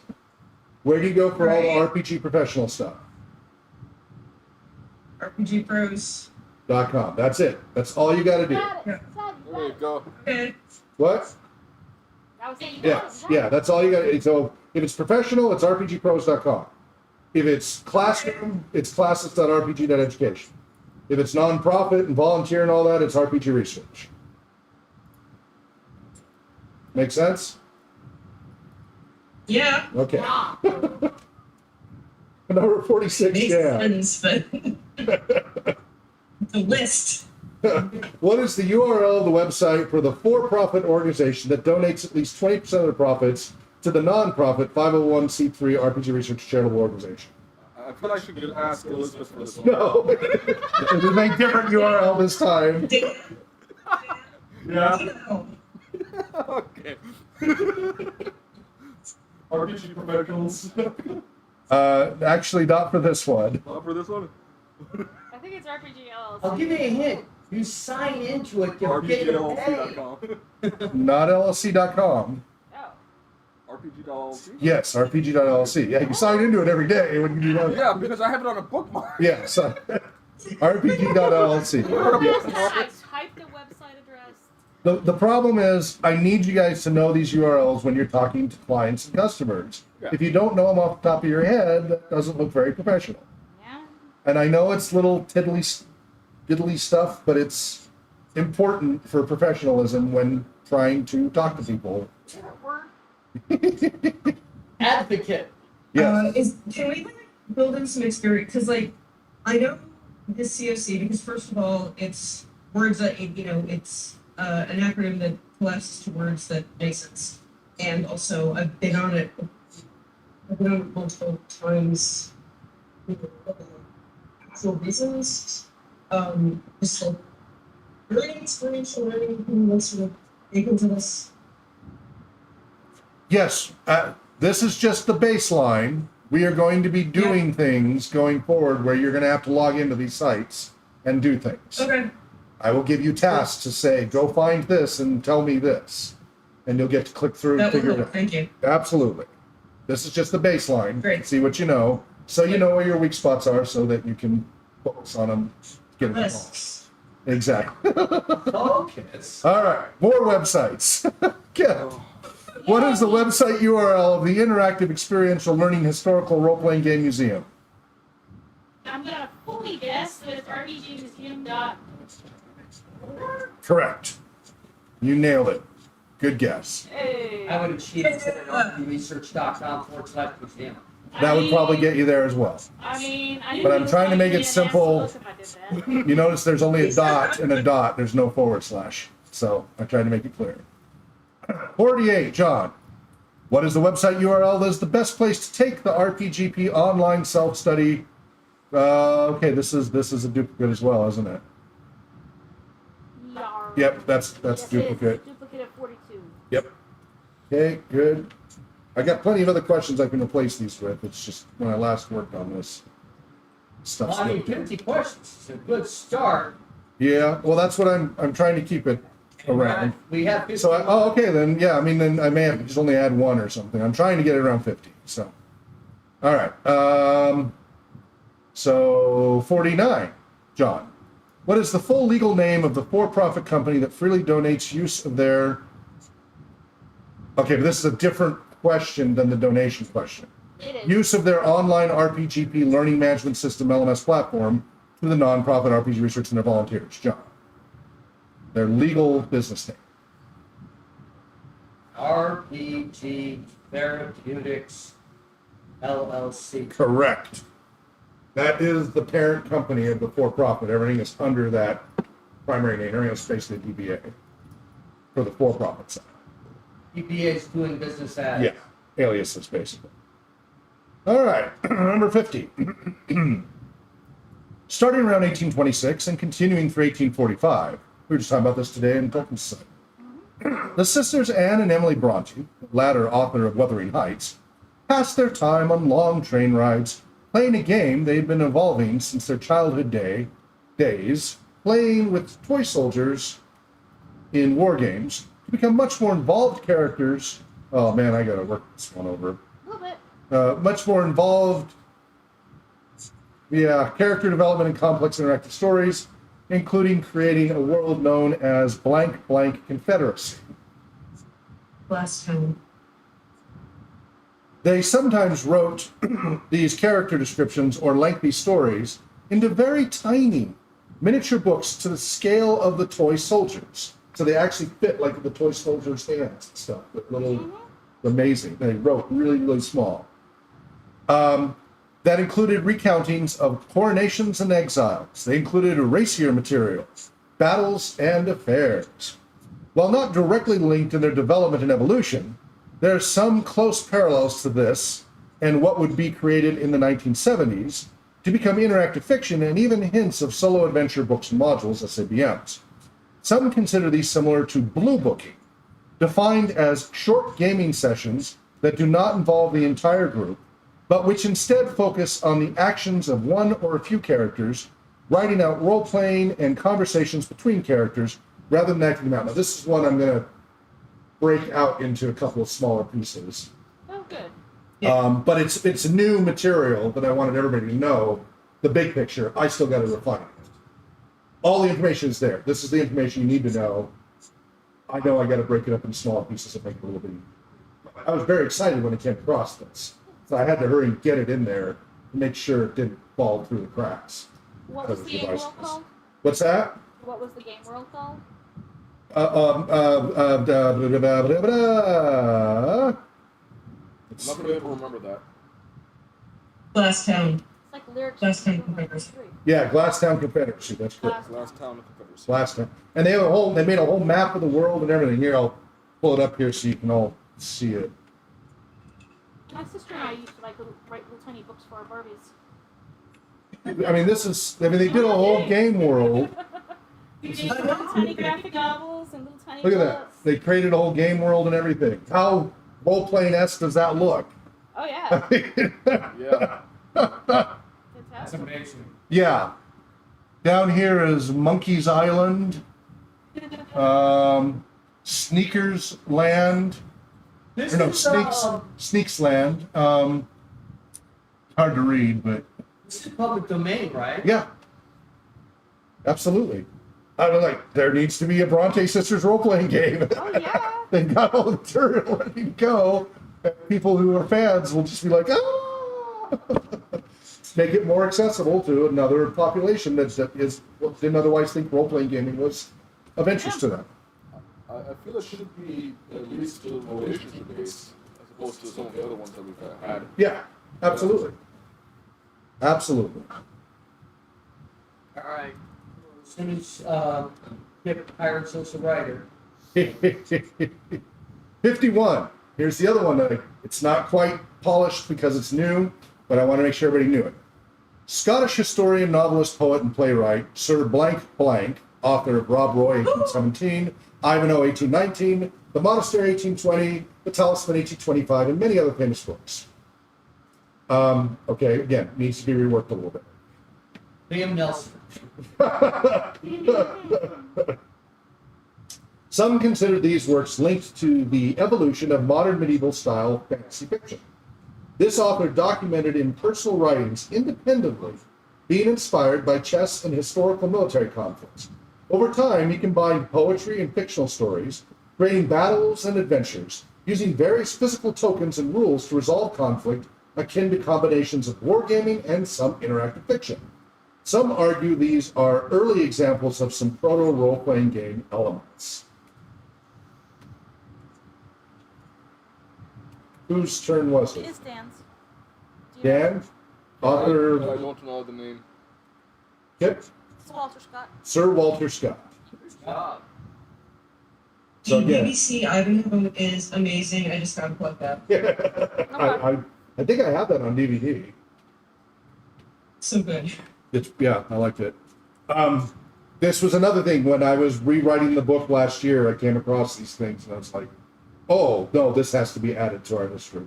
Because I'm always checking for updates to the research, and that was pretty exciting to find a few more. Again, they didn't go anywhere; they're dead ends, right? And you know they're not directly linked. Nobody borrowed from that material to then lead to role playing gaming, but it shows fits and starts back in the 1800s of the concept that related to role-playing game that could have just, but for a little bit of a tweak, become something.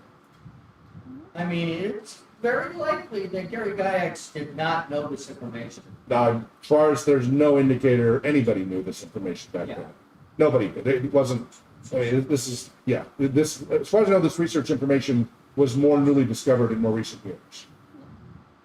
So, because I can't find older entries on finding out about this other than not too long ago. This is more recent research that was discovered. So pretty cool. All right, that is the baseline of the third edition initial material. What about 52? That was 52, wasn't it? Did I miss one? Oh, I'm sorry. Never mind. Everyone participate. Oh, this is an important one. I have such. Everyone participating in the game session has a right to have fun. This includes both the players and the everyone. Game masters. Yes. A lot of times people forget that. It's very important to emphasize it. So thank you, Dan, for making sure it wasn't missed. Because everybody expects players to be engaged. Well, except for when they're paying you for professional service, and that's a little bit different. But if you're playing for fun, then the GM's allowed to have fun too. Yeah, but Unless they're paying you, they do not have a right to say, "Well, I don't care if you have fun as long as I have fun." No, that's wrong. I'm going to make an argument that if And the you're GM should have fun to make it a better game for everyone. right, but conversely, if you're even in a professional setting where your fun is not mandatory, if it's a slog, Yeah. that's just going to wear you down. And they're not going to have as good a game. So you should have fun. Yeah. But that If your is game different. master is dead inside, nobody's gonna have fun. Exactly. Yeah, he's dead outside. It's not good no matter what field you're in. Yeah. So, all right. So I know there's a few little tweaks here and there, a couple duplicates tweaked, but how'd you feel about this version? Solid. Okay. So that's the new introduction. Again, a couple more tweaks to make, but that's the baseline. Again, I'm going to get them all into electronic format. My hope is in the future when we're onboarding new people, for workshops, it's a little harder to do, but we'll try to get people access to the quizzes online early, later on the mobile app, and they can go through the quizzes and quiz themselves and see how they do. And they don't get to see the answers right away until the workshop starts, right? For example. Yeah. But they'll then see, as we go through the workshop, how well they did on their baseline. Then after they finish the workshop, they take the quiz again and see how they do after, right? That's creating firewalls, and it makes it stick even better up that way down the road. So working towards that goal. All right, let's take a break. What time is it? My only thought is I would think I would put all the website questions like at the beginning to just like No, user informational. it's too much. Is it too much? Like you said, lists. It overwhelms people when you throw that many websites in a row. And really, I need to scatter them a little bit more. Okay. I found it's a lot better if you sprinkle the websites here and there with contacts. Then a list of websites, and they all blend together, right? And like she said, just memorizing a list, and then it's like, people do like she did a lot. But when it's sprinkled throughout more, they can take in a little bit at a time. Remember the chunking thing, 3 to 5 or 5 to 7 chunks? So we have to work within those restrictions. And that all of that research is pre-assuming the recent decline in IQs and everything. Right? Now we got the 9 to 12 point IQ decline since the 90s, which is impacting what used to work. Now doesn't work because we have people who would have been 100 IQ who are now around 88 to 90 IQs. And that's getting closer to like barely able to go to school level of impairment, right? Special ed type impairment. What's that? I said that's weird. Oh, you haven't heard about all that? No. Yeah, the global IQ in the first world countries has gone down between 9 to 12 points since the late 80s and 90s. Cumulatively. So it used to be all the way up until then, IQs kept improving with each decade. Yeah. And for everybody born after like 1976 or something, IQs have been in decline in the first world countries. Now, third world countries, they're still rising up because they're still at like 60 and such. So Afghanistan area, they're still coming up. So third world countries, kids are getting nutrition, they're getting education, not being killed, the disease control. So all those things are helping turn that around. But for some reason, the first world countries, the Flint effect or something like this, the Flint effect, has stopped and is reversed for first world countries. And it was first noticed in Northern European countries, and now they're doing more research. And this is just in the last few years. The first people who brought it up were poo-pooed as nutcases. They're like, oh yeah, that's ridiculous. That's such and such and such and such. But then the data just kept getting bigger and bigger and bigger, and now they're like, something's happening. I mean, I don't have a great deal of faith in IQ as a metric. Well, it's only one measure, and that's one of the many discussions. One of the many debates, because there's the whole EQ and general, there's all these other intelligences. Yeah. And there's argument about, what we used to have to learn, memorization and rote and history and mathematical and critical thinking, all that, isn't really the same world now. No. It's good to have, but that's not being taught anymore. So that's one argument. However, even in measures of other intelligences, we're seeing now a reversal of intelligence in other measures, in emotional quotient, in abstract, in other areas that are totally outside of IQ. Well, okay, now if we're seeing across all, what's that? I said, well, the EQ devolution is explicable. Is what? Explicable. Why is it explicable? Combination of recently the pandemic, but even before that, opportunities for social interaction in play, including the curriculum classes. Yeah, well, the COVID glitch is really, that's a huge, but a lot of this, they're able to now retroactively, they're finding out this started before COVID. Yeah. So yeah. No, that's what I'm saying. Yeah. I'm one of the last classes, I think, that was able to take Mac and woodshop. Right. And the practical skills. Tests. Yeah, practical skills and all that. Absolutely. However. And opportunities for play as children. Yes, but they're accounting for that too. The school activities. Yeah, and they're accounting for that too, because that's certainly one of the many. Again, nobody knows the cause yet. Yeah. They see the data. Well, we do know some contributing factors. What's that? We do know some contributing factors. It's a huge. There's a lot of debate about the causality. We see a lot of correlations. There's very We have a lot of unlikely theories. cause. Right, it's multivariate. Of course, it's multivariate. It's not simple. But one of the big ones might very well be environmental toxins, nutritional issues. All of those are contributing. All of these variables contribute. That's very important to be aware of that. Because our programs are being impacted by this. Stuff that I used to be able to run 20 years ago, I have to modify now for the general population because they can't handle it. Literally, there's been that much of a difference. Like it's the difference between 8th grade and 6th grade reading for the average. That's a big drop. Yeah. And it's going from 6th grade to 3rd grade, increasingly in professional circles. Yeah, I was staying away from anything like the touch on political and just, going to the CTRS relevant causes. CTRS will help with some of these. Yeah. Yep. Yeah, absolutely. Because we have a holistic approach. Yeah. So anyway, this is important to know with our programs that this is going on. In third world countries, actually not a problem, and our programs have a wonderful impact.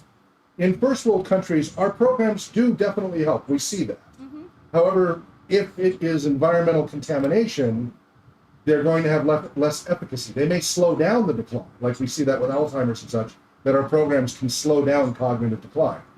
But they can't stop it. They can only delay it, right? And only for so long. Because if it is toxic stuff, brain damage is brain damage. Yeah. And you can reroute a lot of stuff, but eventually if you're running out of brain cells, you only have one brain cell to share between two. If you like you're too excited. And then sometimes no brain cell, that's We a do our problem. Well, it's something called Danny Kid, but I've been seeing some positive news about unconventional treatments. So fingers Yeah. crossed. Fingers crossed, yeah. All right, well, let's take a physical break, 5-10 minutes. We'll come back and we'll do a little bit of applied. We'll try to do a little bit of OD&D. And then I also want to read a little bit. Maybe I'll do that first. I'll read a little bit from the solo adventure BFRPG stuff, and then we'll try to do a little bit of OD&D. How's that sound? Okay. It's easier for me to just read from the BFRPG stuff than for me to figure out the OD&D stuff right now. Let's see if my brain can go much longer. Yeah, do the thing that you're sure you can do. And Yeah. if we have to stop, we can stop. Exactly. So we'll do the BFRPG solo intros first, so you guys get a little taste of where I was starting to go before I hand them off to you, and we can talk about and explain them. Yep. And I think that'll be really productive that way. All right, we'll be back in about 5-10 minutes. I'm Get up and move approaching around. saturation at this point. So What's that? I'm approaching input saturation. Well, yeah, you are. We don't have to do.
Okay, I'm The other side's pretty. Hang on here. That's Yeah. right. It's really Wrong. Hang on. There we go. Okay. There we go. so I'm running a module from Tales from the Yawning Portal, and this is Lost Temple of Shafkan. Oh, it's a lot. Temple of Camp. Sajkan. Yes. Yes, Oh man, that goes way back. That's S2, isn't it? correct. That one. That's a classic high level one. And well, no, it's only 5th level. Oh, they've dumped it down there. Yeah. Hey, I am not. Relax. Yeah, I think you look. It's not that high of a level, and this is a character in the module, oh, this isn't in order yet, is it? which I could look up in just a second. I gotta go through and order all these, don't I? We gotta go back and do that. I just want to get them on the right shelf. Oh, I understand. I'm not upset with you. It was just there was My so own many boxes. overwhelm. I'm like, I just need to get them on the shelf. Sure, of course. The No, I right shelf. understand. And then You'd be able to get a couple. Oh no, it's S4. It was 6 to 10 No. level. 6 to 10th level. Yeah, it was the original. Oh, this is 5th up. Lost Caverns of Sajkan. Okay. And then Uh, after that was, or before that was Expedition to Barrier Peak. no, Or- no, we're saying it wrong. How's it Tells me pronounced? it's not the right one. Oh yeah. Different Lost one? Caverns of Soft Cans is a relatively new one.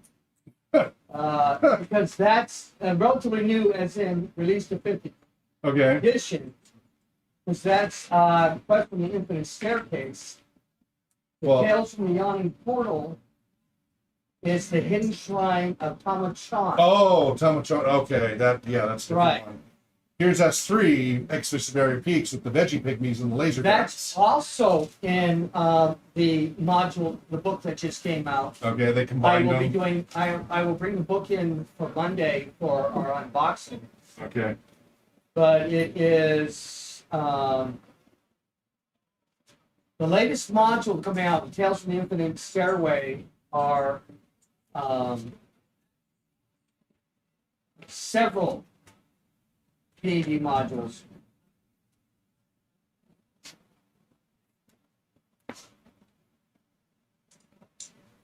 Laser guns and veggie pygmies. A crashed UFO. The crab there is Nebula. Calcatila, and it is a giant hermit crab.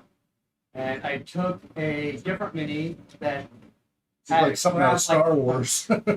yeah, and then we stuck the shell on it to make it look like It an works. actual crab. Yeah, that works. That's it's beautiful. gorgeous. Yeah. Now, is that an actual shell, or did your wife paint it up? Well, it's an actual shell that my wife And she painted it up. Okay. She did a great job. Yes. Yes. Yes, yes, yes. Yes to both. What part of it? Yes, don't you know? All right. All right, Quest from the Infinite Staircase, which is supposed to be released in a few days, but somehow I got a book that early, has The Lost City, Beyond the Crystal Cave, Pharaoh, Lost Caverns of Soscan, Expedition to Barrier Peaks. The other one, that was in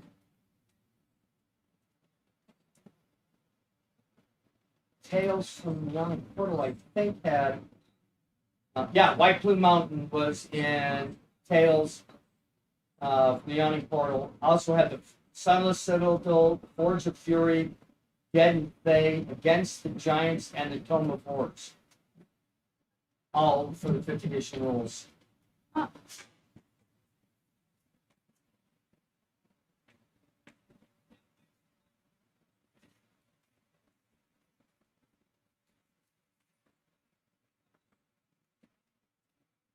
Tales from the Yawning Portal, disclaimer. we really need a disclaimer to tell you that it's not our fault that your character died because you decided to climb down in a monster and trap filled hole in the ground.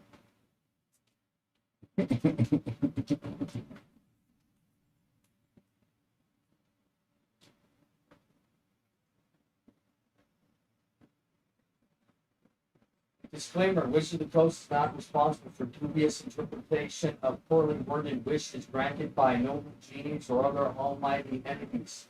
Please send all complaints regarding an ill-interpreted wishes to your dungeon master in the form of a strongly and carefully worded letter. My best friend and I, one of our players, drafted his wish show with his uncle, who's a silk trial lawyer. And it's 15 pages long. Yeah. Sheldon. There's one way that Ultimate rules lawyer. the wish needs to be able to be said it in one sentence. Oh, I would not even attempt to make a wish with only one sentence. That's called suicide? Fun. Stupidity. It's fun. Take a I don't know, chance. some of us can write really long sentences. Yeah, this will be the longest run-on sentence in history. Because ain't nobody with an IQ makes a wish without qualifiers. Have fun. Take a chance. Yeah, Don't live a boring life. That is a situation that I would speak of. I had one character that had to use a wish spell because she had changed my character's gender without my consent. What? Yeah. And then I could go. That's one. Wish spell to deal with that. And like, oh, well, I have to word it properly now. Was given an entire week to come up with a single sentence to reverse my gender. I will mess Yeah. with you with a poorly written, but I'm not going to give you a single sentence because that gives me way too much power to mess with you. Yeah, a friend of mine's character got their gender changed to words. And they just started chugging. Didn't say anything, just started chugging. From the fountain, whatever. Team of Horrors was famous for no safe traps. Yep. Mhm. Yep. Gygax. There's even the joke where it wasn't Gygax, but it was the GM says, "You're dead. You need to name a new character." Well, what killed me? I can't tell you. Why not? Your next character might want to go in that room. Yep.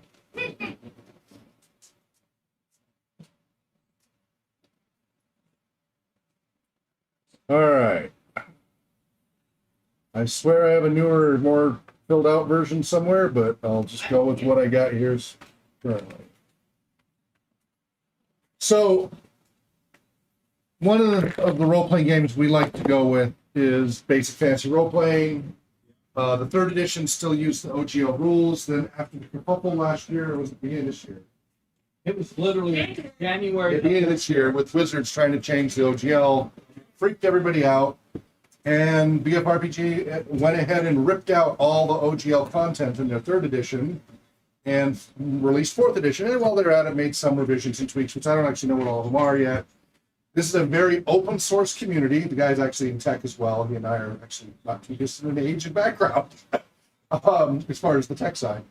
And it's a thriving, active community. Lots of contributions. The forum's active. Content's being updated all the time. It's got great community peer review going on. And it's all free to download the PDFs and the LibreOffice ODT files so you can edit it and customize it any way you want. Make it accessible, set the fonts to whatever you want. He gives you the source files of every book. And you can get them print on demand through Amazon and elsewhere, and it's like a few bucks a book. $3 to $8 depending upon the soft covers and how big it is. And then the more hardcover and spiral bound, they might be closer to $20, but it's at cost. He's not making money at this. It's truly a labor of love. I sure hope he has a plan to keep it going when he passes on, so that the community can keep going. So anyway, they did a lot of work to get this 4th edition. We've only bought a few copies because I expect there'll be some more revisions as it goes through iteratively. But he ripped out all the OGL stuff, the names, etc., that were authorized to be used under OGL, but Wizards had threatened to claw back. That is the second time at least they've done that, because they did the same thing with 4th edition. They forgot how burned they got by that and tried to do it again, and they got burned by it, and they backpedaled this time. 4th edition they committed to, and that was nearly the death of Wizards Coast. They barely survived that for multiple reasons. And so, yeah, somebody didn't remember history and repeated the mistakes. And that's why we talk about history, so we can try to avoid repeating the mistakes of the past and move forward rather than just keep going in circles. So none of us have actually played through the 4th edition and seen what the differences are. As far as I know, the core rules are basically the same. We just need to start using it at some point. You should all have a copy. If you don't, let me know. Certainly at least the PDFs. Yeah. Yeah, he's doing what he can to clean it up. Yeah. So some years ago, I noted that there's no solo adventure, or really, like, there's introductory adventures, but they don't really hold your hand if you've never GM'd.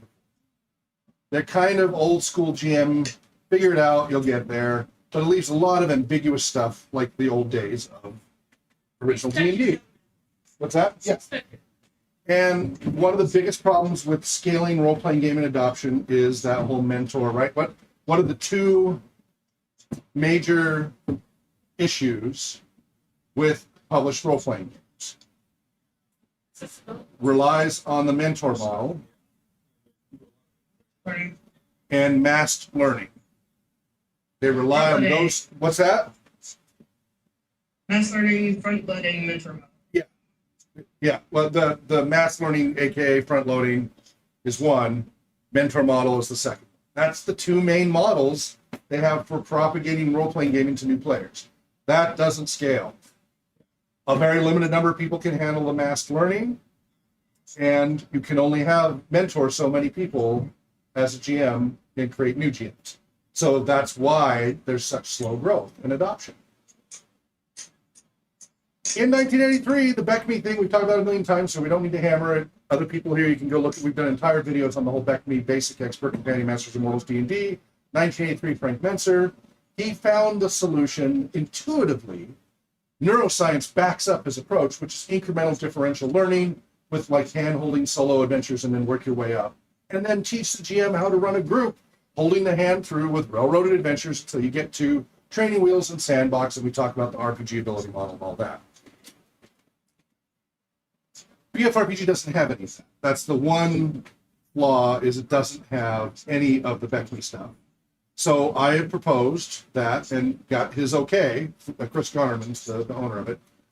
Could we work on some introductory solo adventures and introductory first-time GM adventures? So it's two sets. Solo adventures, which will go into one book, and the introductory first-time GM adventures in a second. So he loved that idea. We started some threads in the forum, and I started sketching out some rough ideas. And then life happened, and then I come back to again, life happened. Then I handed it off to David, and that never went anywhere, so I took it back. Then I handed it off to Cyrus, that never went anywhere, so I took it back. And then now we're hoping that Kip and Elizabeth here might be able to help with some of this. Anybody, of course, who wants to help, of course, can be part of it. But Elizabeth does have a history of working with me on the workbook and on the online learning stuff, and did a good job of delivering and being able to ask questions, etc. Now, this is all on the RPG research side. This is all community open source stuff. It's not on the LLC side. These will be published through RPG publishers, but it all just comes back to the support the nonprofit. So, and of course, it'll all be freely available for download with the source, etc., because we're going to do that. That's part of the license as we do the same open source thing. So, that is the problem, is you crack this open, it doesn't really teach you how to play. It tells you the rules, but it doesn't really teach you how to play with your first adventures, right? And there's all the adventures you download, and they're simple adventures. They're pretty easy if you know how to GM already. They don't really tell you step by step what to do. The book doesn't, and the adventures don't. So, in the training process and RPG professionals.com, I believe. I believe I put it up there. Let me verify before I go too far down that.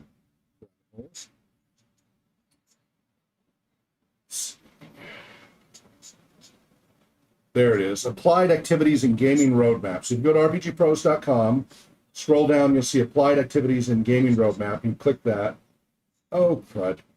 It's a page I haven't filled out. There's a diagram there. That's the diagram I want.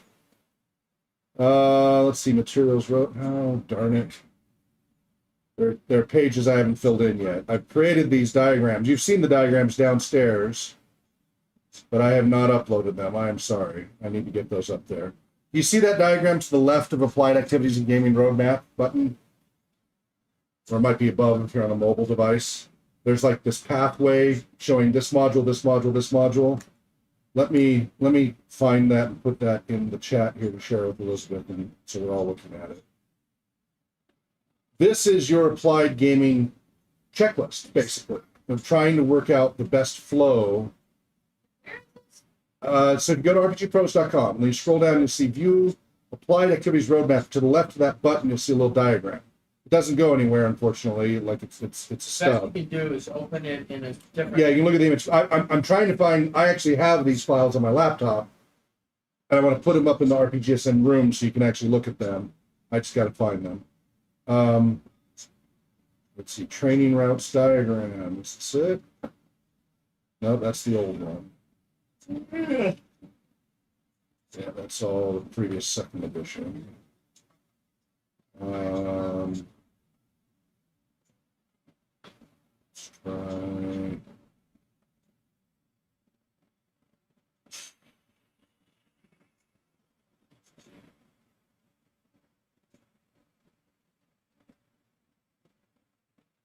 Another thing I was working on was a separated BFRPG, separating it because we have the LibreOffice file, creating a separate player's manual and separate GM's manual from the BFRPG. Because I think they should be separate. I think that is a good model to separate the player's book from the GM's book. You overwhelm the players with a bunch of GM material, you make it harder to find things. It makes a lot more sense to separate it. But the whole Pathfinder, stick everything in one book, I hate that. Let's see. Where is the other? Oh, that's the old version. Notes.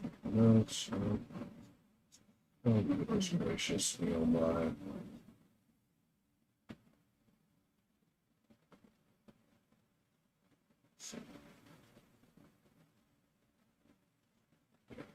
Instant tours.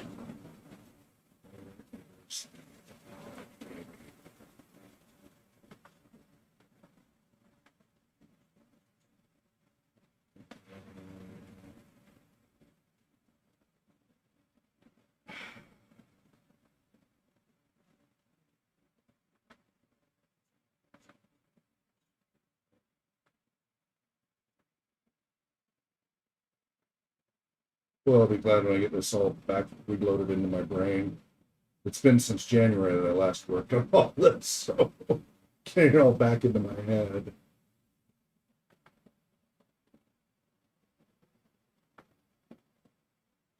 That goes down. That's old. It's old.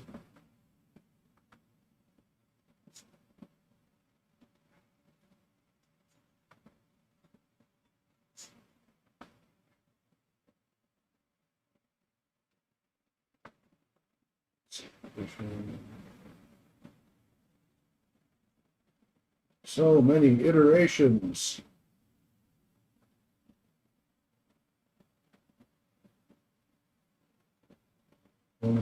Badges. It's old.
There we go.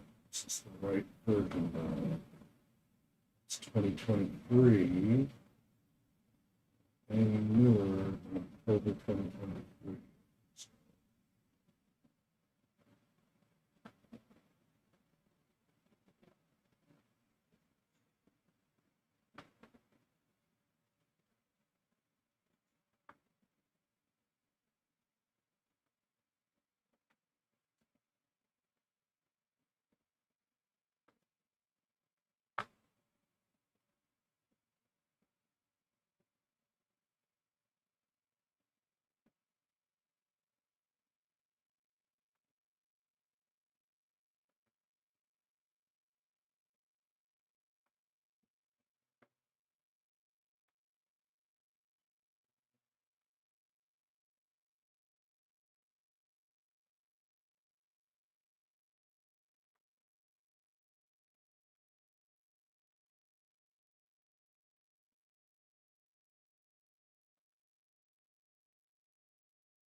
Okay, I got it. I don't know if these are the most up to date. We'll find out. Right. Up. So, see how these look. Open them up here.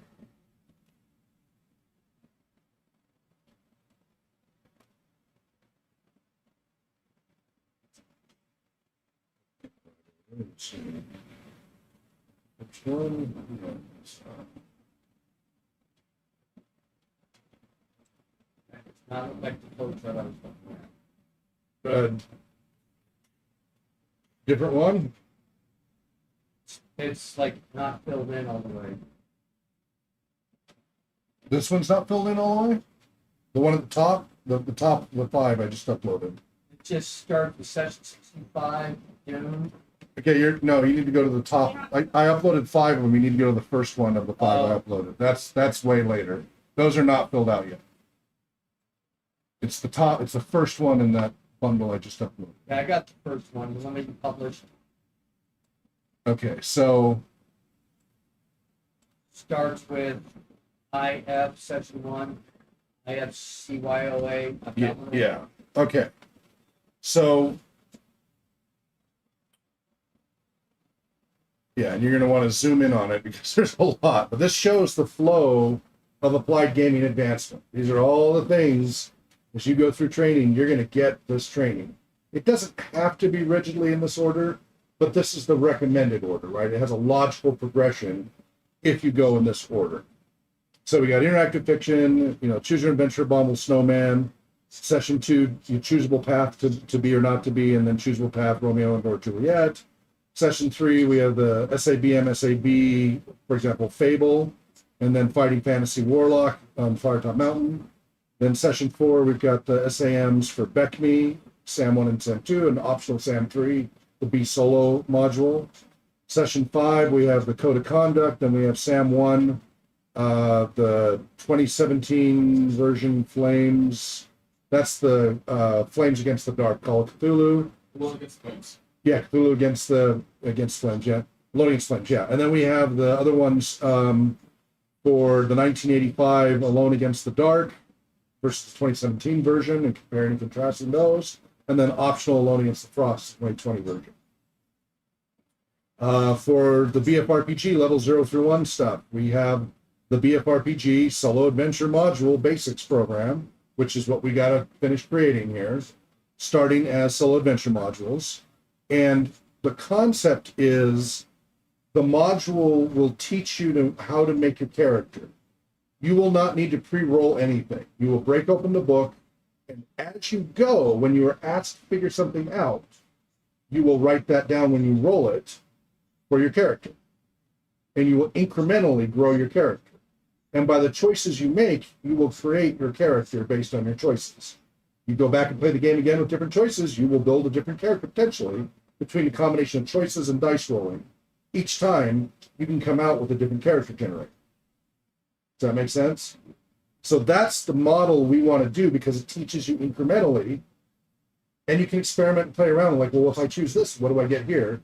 Instead of, because most new players don't know if they want to be a fighter, wizard, magic user, cleric, whatever. They have no idea. They don't know what the consequences are, the choices are. So instead, we just say, you're a villager who has a sense of adventure, and you're going to go check this thing out and go see what happens. And then along the way, you'll make choices. Do you sneak up, charge up, or, pray to your deity, or, consult a book or whatever? But, I mean, they're obvious choices, but for first-time players never played, that's a new, interesting experience. And what appeals to them is kind of like an MMPI forced choice thing. What appeals to them most will kind of weed out what they want to play in that time. That doesn't mean the next time they play, they want it to be the same thing. And so each time so it's choosable path, and your choices combined with dice rolls, each time will give you a different character. So your character generation is guided. Now, of course, later you just open BFRPG rules and just roll your dice and make character. It'll be a lot faster. Obviously, it's not the fast way to make character. It is the teaching way, incremental. So that's how we want these initial adventures to be. Now, when I first worked on the solos, I hadn't broken it down that much. I was just making a solo adventure just like Beckman. And I started with that. But I want us to do these first couple of solo ones, like Sam 1, Sam 2, Sam 3, with that character generation option. So with Sam 1, it doesn't have to be character generation. We can wait until Sam 3 to be character generation, and Sam 2 kind of a stepping stone in between. In Beckme, what he does is initially there's no stats, and you're a fighter, and you have no choice. And then he tells you what your strength is, etc. Then later he tells you to go roll your stats and make a character. This is kind of a stepping stone in between. So, looking at the document I have here, that I swear is not the latest version, but oh well. So again, it's to address the mass learning model and mentor model.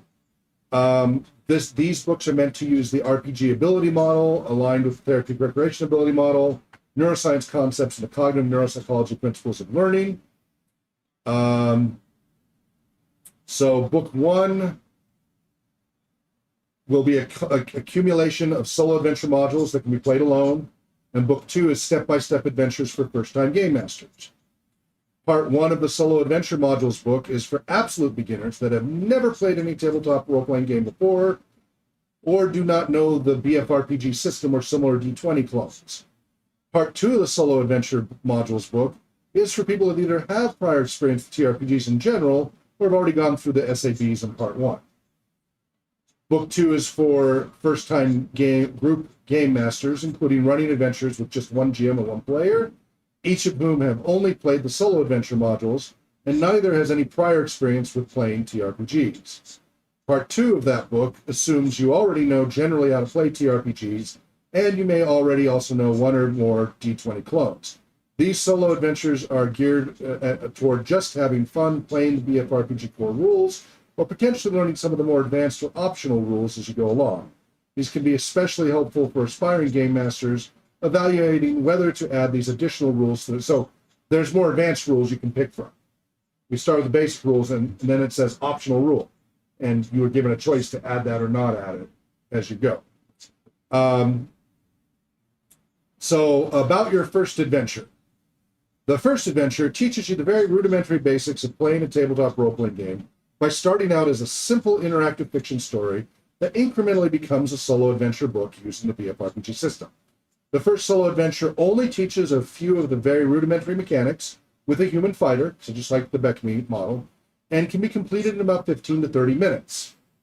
The second solo adventure builds on what you have learned in the first adventure and teaches you more information about the BFRPG rules that you will need to know before you play with your first group. While you won't know all the rules, you should know enough to be able to play with others in a group setting after completing this adventure. The pre-generated PC is a halfling thief.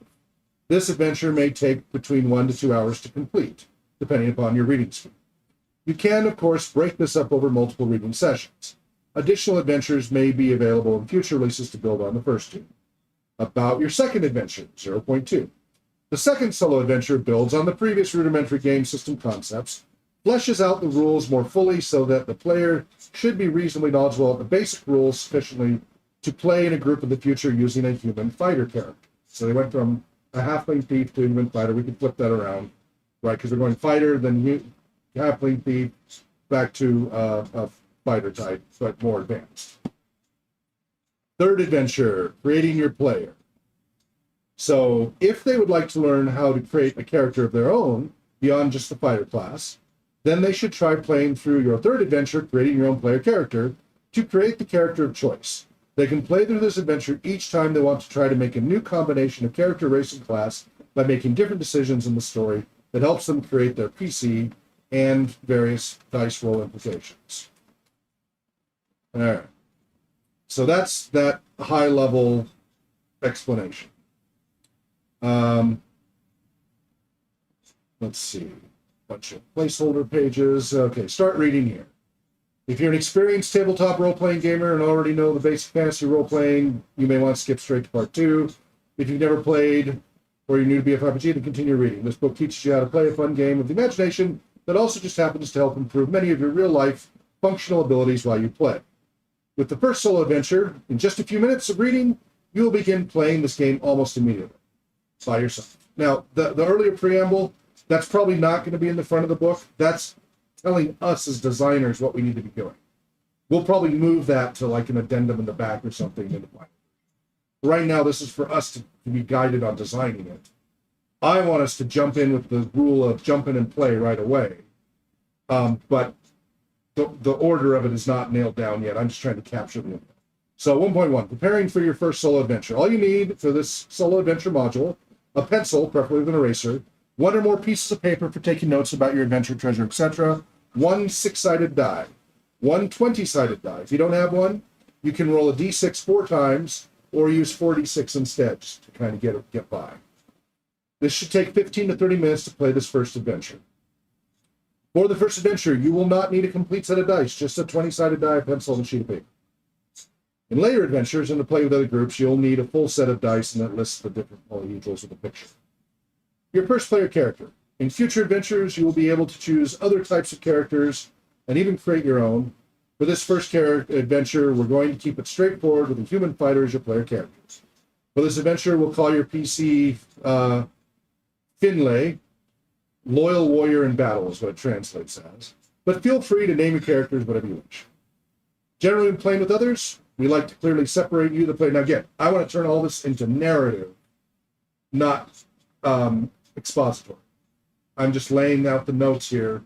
We want to turn it into, you open the book, and it says, you are Finlay, loyal warrior in battle. You want to go on an adventure, and it just goes straight in. But, again, I'm laying the scaffolding here, trying to explain to everybody else what I want. Because at first I just started writing the story, and then when I wanted to hand it off to David, he's like, what do you want me to do? I don't understand this. She just started with the story.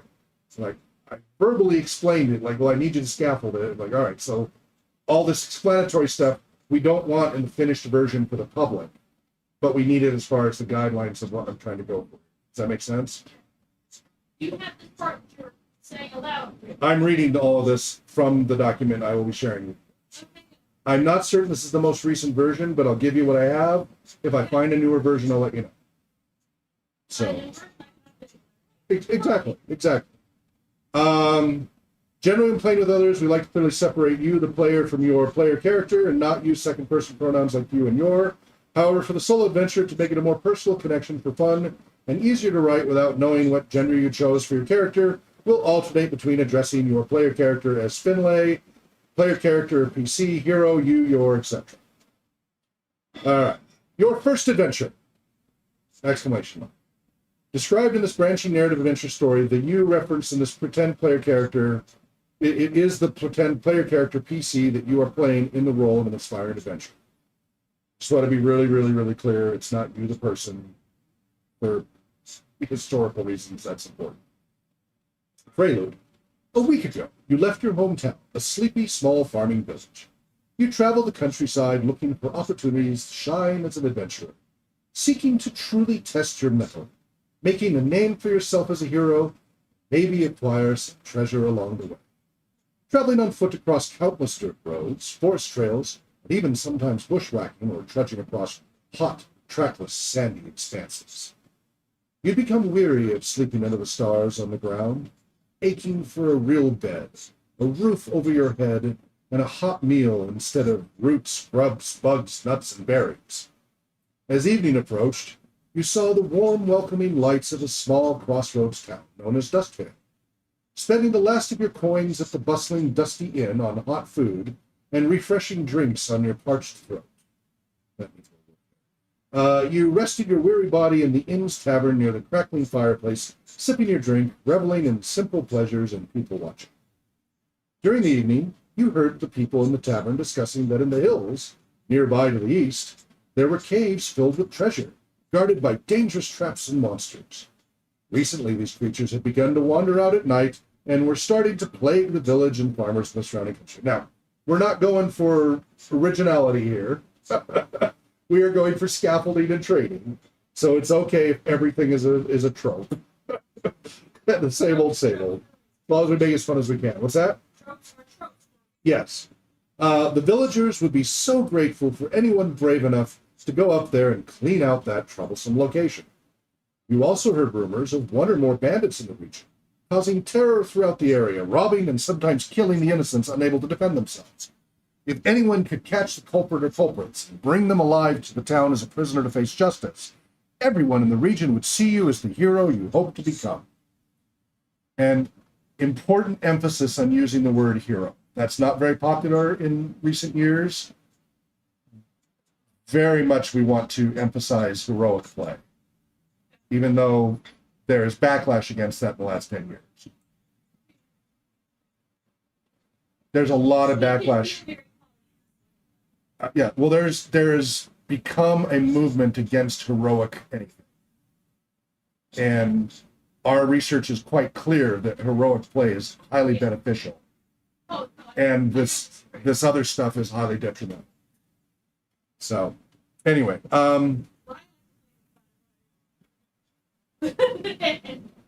play all kinds of anti-heroes and everything else, but we want these to be a maximum benefit to the widest audience possible, starting out. We can get more nuance down the road. All right. In the chilly pre-dawn twilight, you began hiking the several miles toward the East Hills, looking for clues leading you to the monster's lair. Your first adventure begins traveling to the site. It is now a beautiful, warm, late spring day. All seems safe and calm as you leave the dirt road and follow the animal trails in the forest around it. Now, I want along the way already some branching choices in here. I'm just writing this down while I can capture it for the setting. We need to go back and branch it and give choices, at least one choice in that first page, and we'll go from there. But I'm just trying to capture it, and then I have a choice in the next one. Around 10 a.m., you arrive, all seems safe and calm as you leave the dirt road and follow the animal trails in the forest surrounding the hills. Around 10 a.m., you arrive at the edge of the first copse of trees. Following the trail through the initially sparse woods, you are searching for the cave entrance rumored to be somewhere along this trail. Looking to and fro while searching for clues of the cave, you are also alert for any dangerous creatures or people nearby that might be waiting in ambush. The forest is steadily becoming denser. There could easily be danger lurking in any one of the many deep shadows cast by the trees, concealed in the contrast between the bright daylight and the cool shade.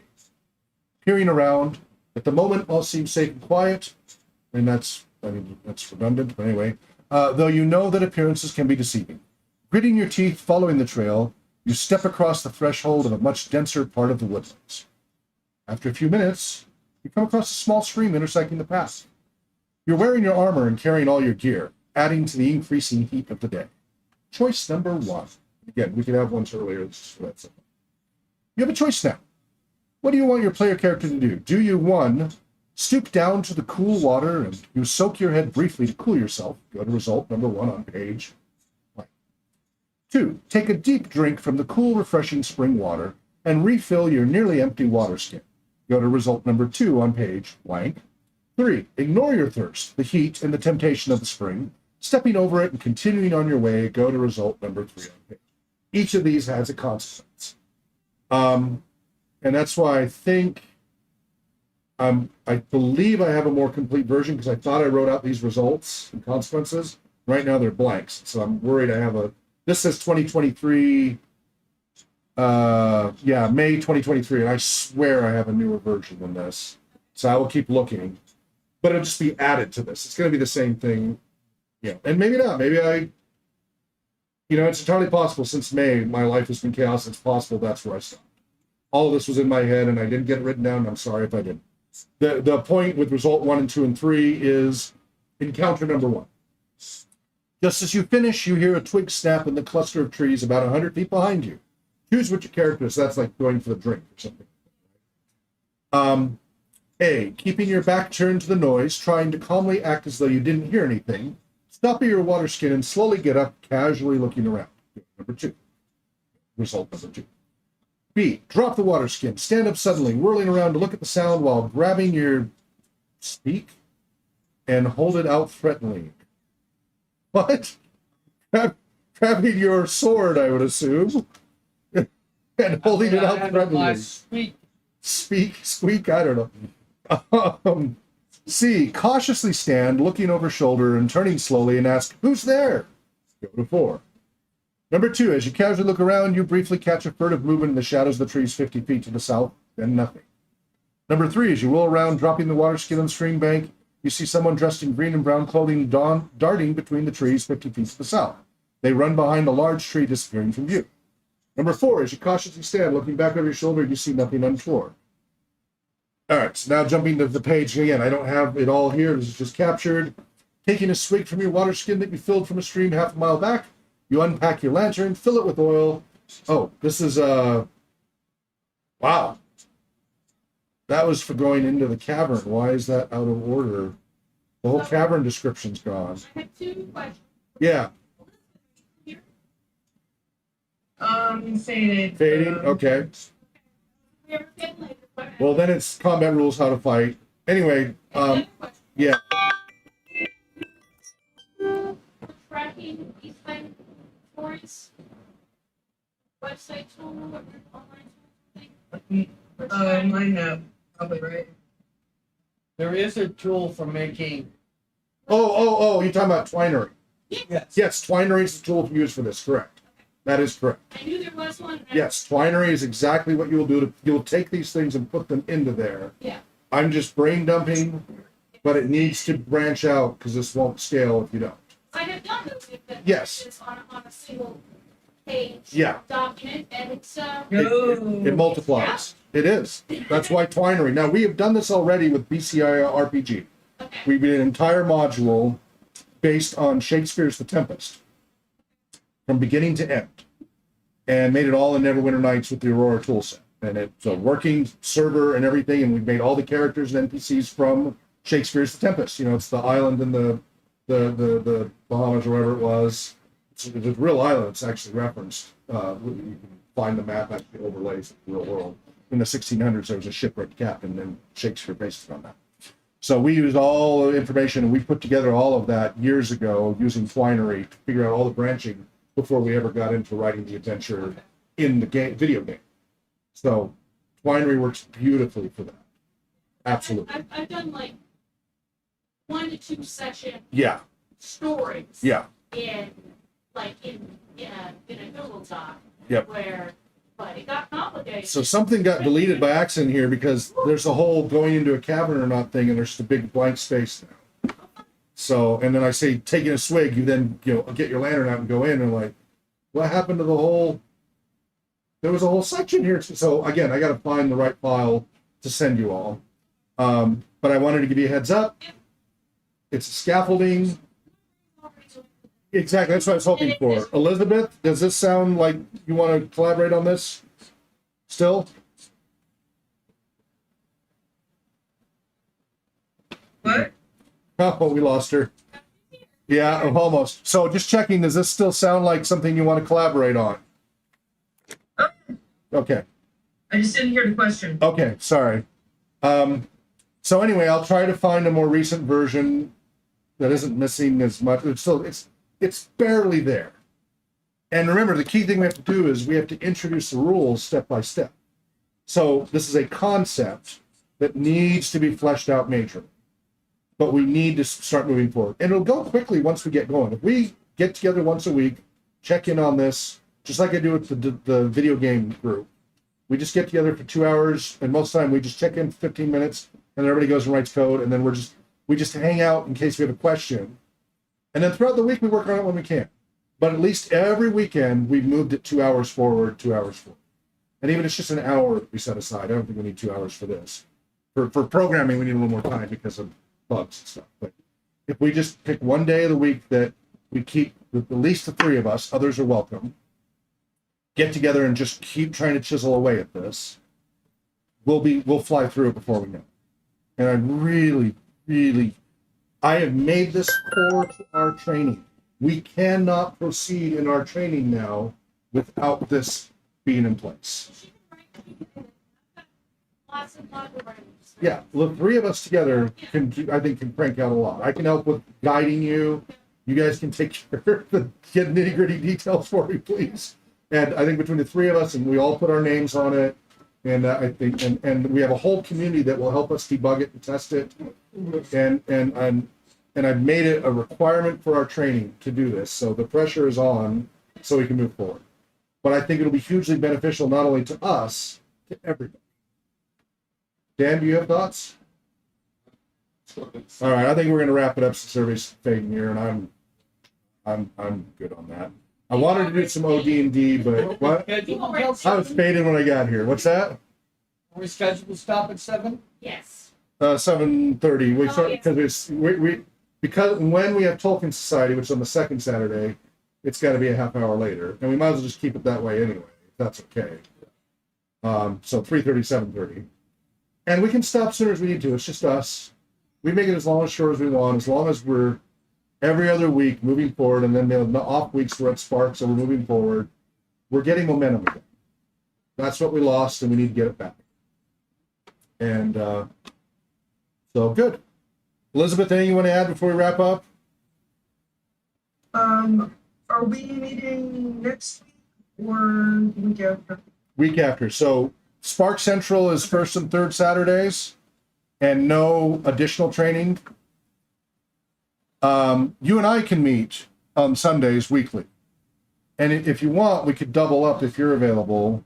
Are you available on Sundays? What time did I book that with you? Noon?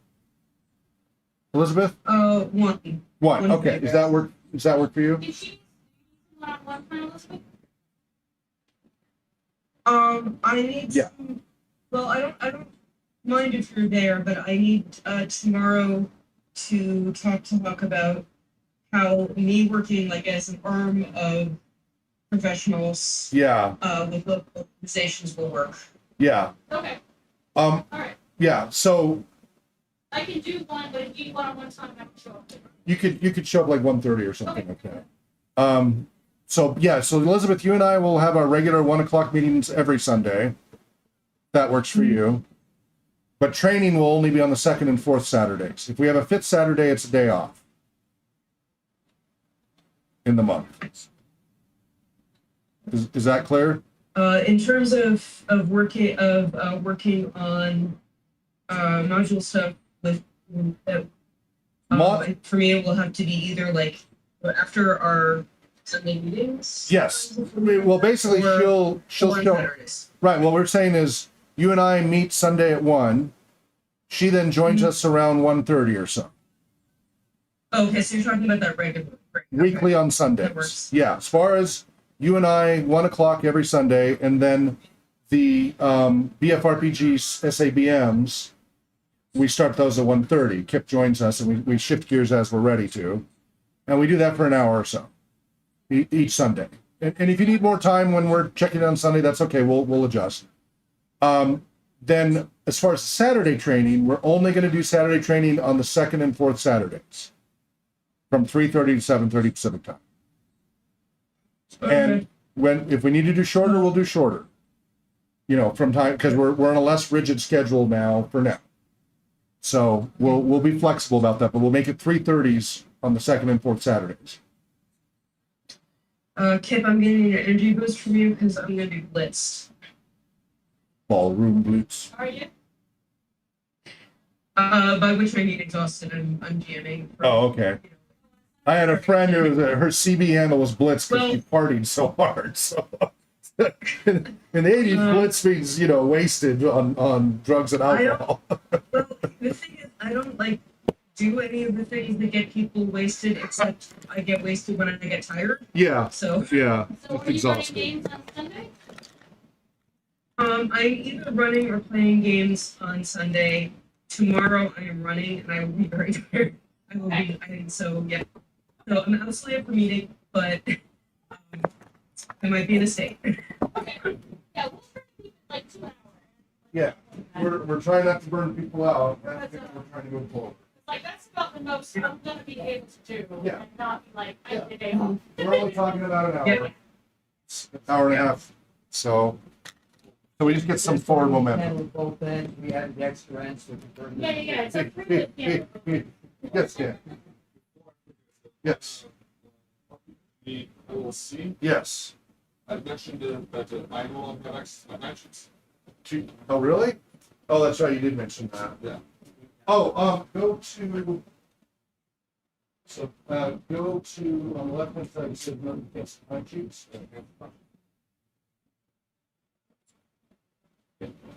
All right, everybody else, well, I mean, you guys are waiting for me for a ride, so never mind. Elizabeth, go to bed, get some sleep. We'll be back later. I'm gonna do something. Night all. broadcast. Be well, Have a take good care. day. I'll see you tomorrow, Elizabeth. Good night. Yeah. You too. That's